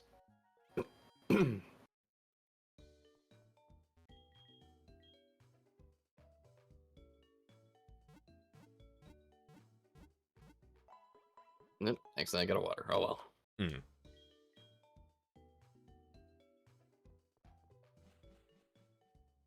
And then, yeah, any other stuff I'll just buy at the Elite Four when we go in next time. Yeah. Okay. Yeah. Did you need to get any like stat boot? Oh, that's right. You said you were pretty low on money. Yeah, so I'm gonna have to sell stuff, but so I can definitely do that before we start the big fights. Okay. Next yeah, week. we can save. Mm-hmm. And while you're on your way up, I can quickly go over my guys. So see what we're looking at. Okay, so we've got Oh, Wizardos. that attack, man. Mhm. That's good. Yeah, Yep. and I just boosted his speed up a little bit, so he's a little faster, which is fine. Shucky sitting at pretty good all around, like in terms of like his 3/4 main stats, HP, attack, defense, and special defense are all pretty nice. Mm-hmm. So, and I've got the leech seed on him too, so that way if he's got to stall someone, as long as they're not a grass Pokemon, we got that at least. Yeah. And I've got plenty of, what is it, Lepa berries to refresh the PP on the moves. Mm-hmm. Yeah. Monkey is good. The special attack kind of worked out where even though it would have been nice if it was a physical attack, special attack worked where it's very glass cannon. Mm-hmm. 45 for level. Sention's still the same. Fast enough, you are going to be my ghost fighter and my normal fighter, because you got low kick and night slash and you're immune to ghost. So yes, we are still streaming, but we are literally just about to wrap up Pud Nuts. Yep. We're cleaning up. Thankfully, this is just a grindy stream. Next week, Monday, is our Elite Four battle, and that's make or break for this, the Nuzlocke. Yep. It all ends next week. Yep. Messna, again, physical attack, but we got at least the poison jab on there. Mm-hmm. And then, yeah, Dozam, which fly and can fight ghosts. That's all I really got. Mm-hmm. But I mean, I'm banking on the Shucky strategy. I'll try to start with a different Pokemon first. Yeah. So that way, let the littler guys carry you as long as you can. Yep. I'll probably slap the lucky egg on Dozam and maybe try to cheat some levels if possible, or maybe even Sention. Sure. Cause let's see, Elite Four. First level is gonna be 40 of their Pokemon. So any of our Pokemon have a starting shot. It's 40 to 42 for the first round. Okay. So it's gonna be probably that's gonna count as a really good last pseudo train. Yeah. Because then it jumps from 40 to 44. And then we're looking at 42 to 46 for Bruno. Okay. Karen is going to have 42 to 47. Yep. And then Champion Lance is anywhere from 44 to level 50 for Pokemon. Yep. And he's going to have 6. The other thing we have to remember is to bring in elixirs and such for refreshing power points, because I've got like the amount of times I've used Earthquake, I've actually hit 0 Earthquakes just training today a bunch of times. So I'm going to have to be really careful about how many Earthquakes I use so that I can remember to refresh Psychic those. In any of those 10 moves. Yep. Yeah, I got about 6 Lepa berries kicking around. Mm-hmm. And then I got an Ether, a Max Elixir, a PP Max. Mm-hmm. Which depending on where we're at, that might get used, during the run. A couple of Max Ethers. So I'm and another Elixir, so I'm sitting pretty good. Okay, cool. Because I don't think I have any elixirs, and I don't know where to buy them. I don't think you can buy them. I don't think you can. I think you just find them. I think I might have to deal with that. I've got 2 PP ups, so those will probably go on to like Earthquake and Psychic. Mm-hmm. I do have 2 Max Ethers, which will buy me a little bit there. And I've got one Max Elixir. Oh, and a regular Elixir. Okay, so I'll have 4 Elixir type things going into the end. I've got a full restore. I'm going to spend the rest of my money on, or I'm going to sell off. I've got things I can sell off. I'm going to sell off a bunch of stuff and then spend the rest of my money on medicines and HP, potions. So Yeah. Last thing I want is to run low on potions, which could, if I get into a tight spot, that could be a thing that happens. But Yeah, I'll probably stock up on some lemonades next time. But till then, I say we call it there for the night. Yeah. And let everyone know where they can catch our VODs if they miss them. Yep, your all the VODs will be at youtube.com/@alhan1. The VODs will be up there. I don't have last week's up yet. I'm going to try and get both the last week's and this week's up in the next couple of days so that you can be fully caught up by the time we go to the Elite Four. All right. And then, yep, we will be back next Monday at 7 p.m. CDT for the Elite Four. This is ending one way or another. Yep. Till then, I might stream later this week. Alhan, are you doing any other streams? Don't know. I don't believe so, but I might go live this weekend with some music. We'll see how that goes. All right. Well, there you go. Till then, have a great night, everyone, and thank you for tuning in. Thanks a lot, everybody. We'll catch you later.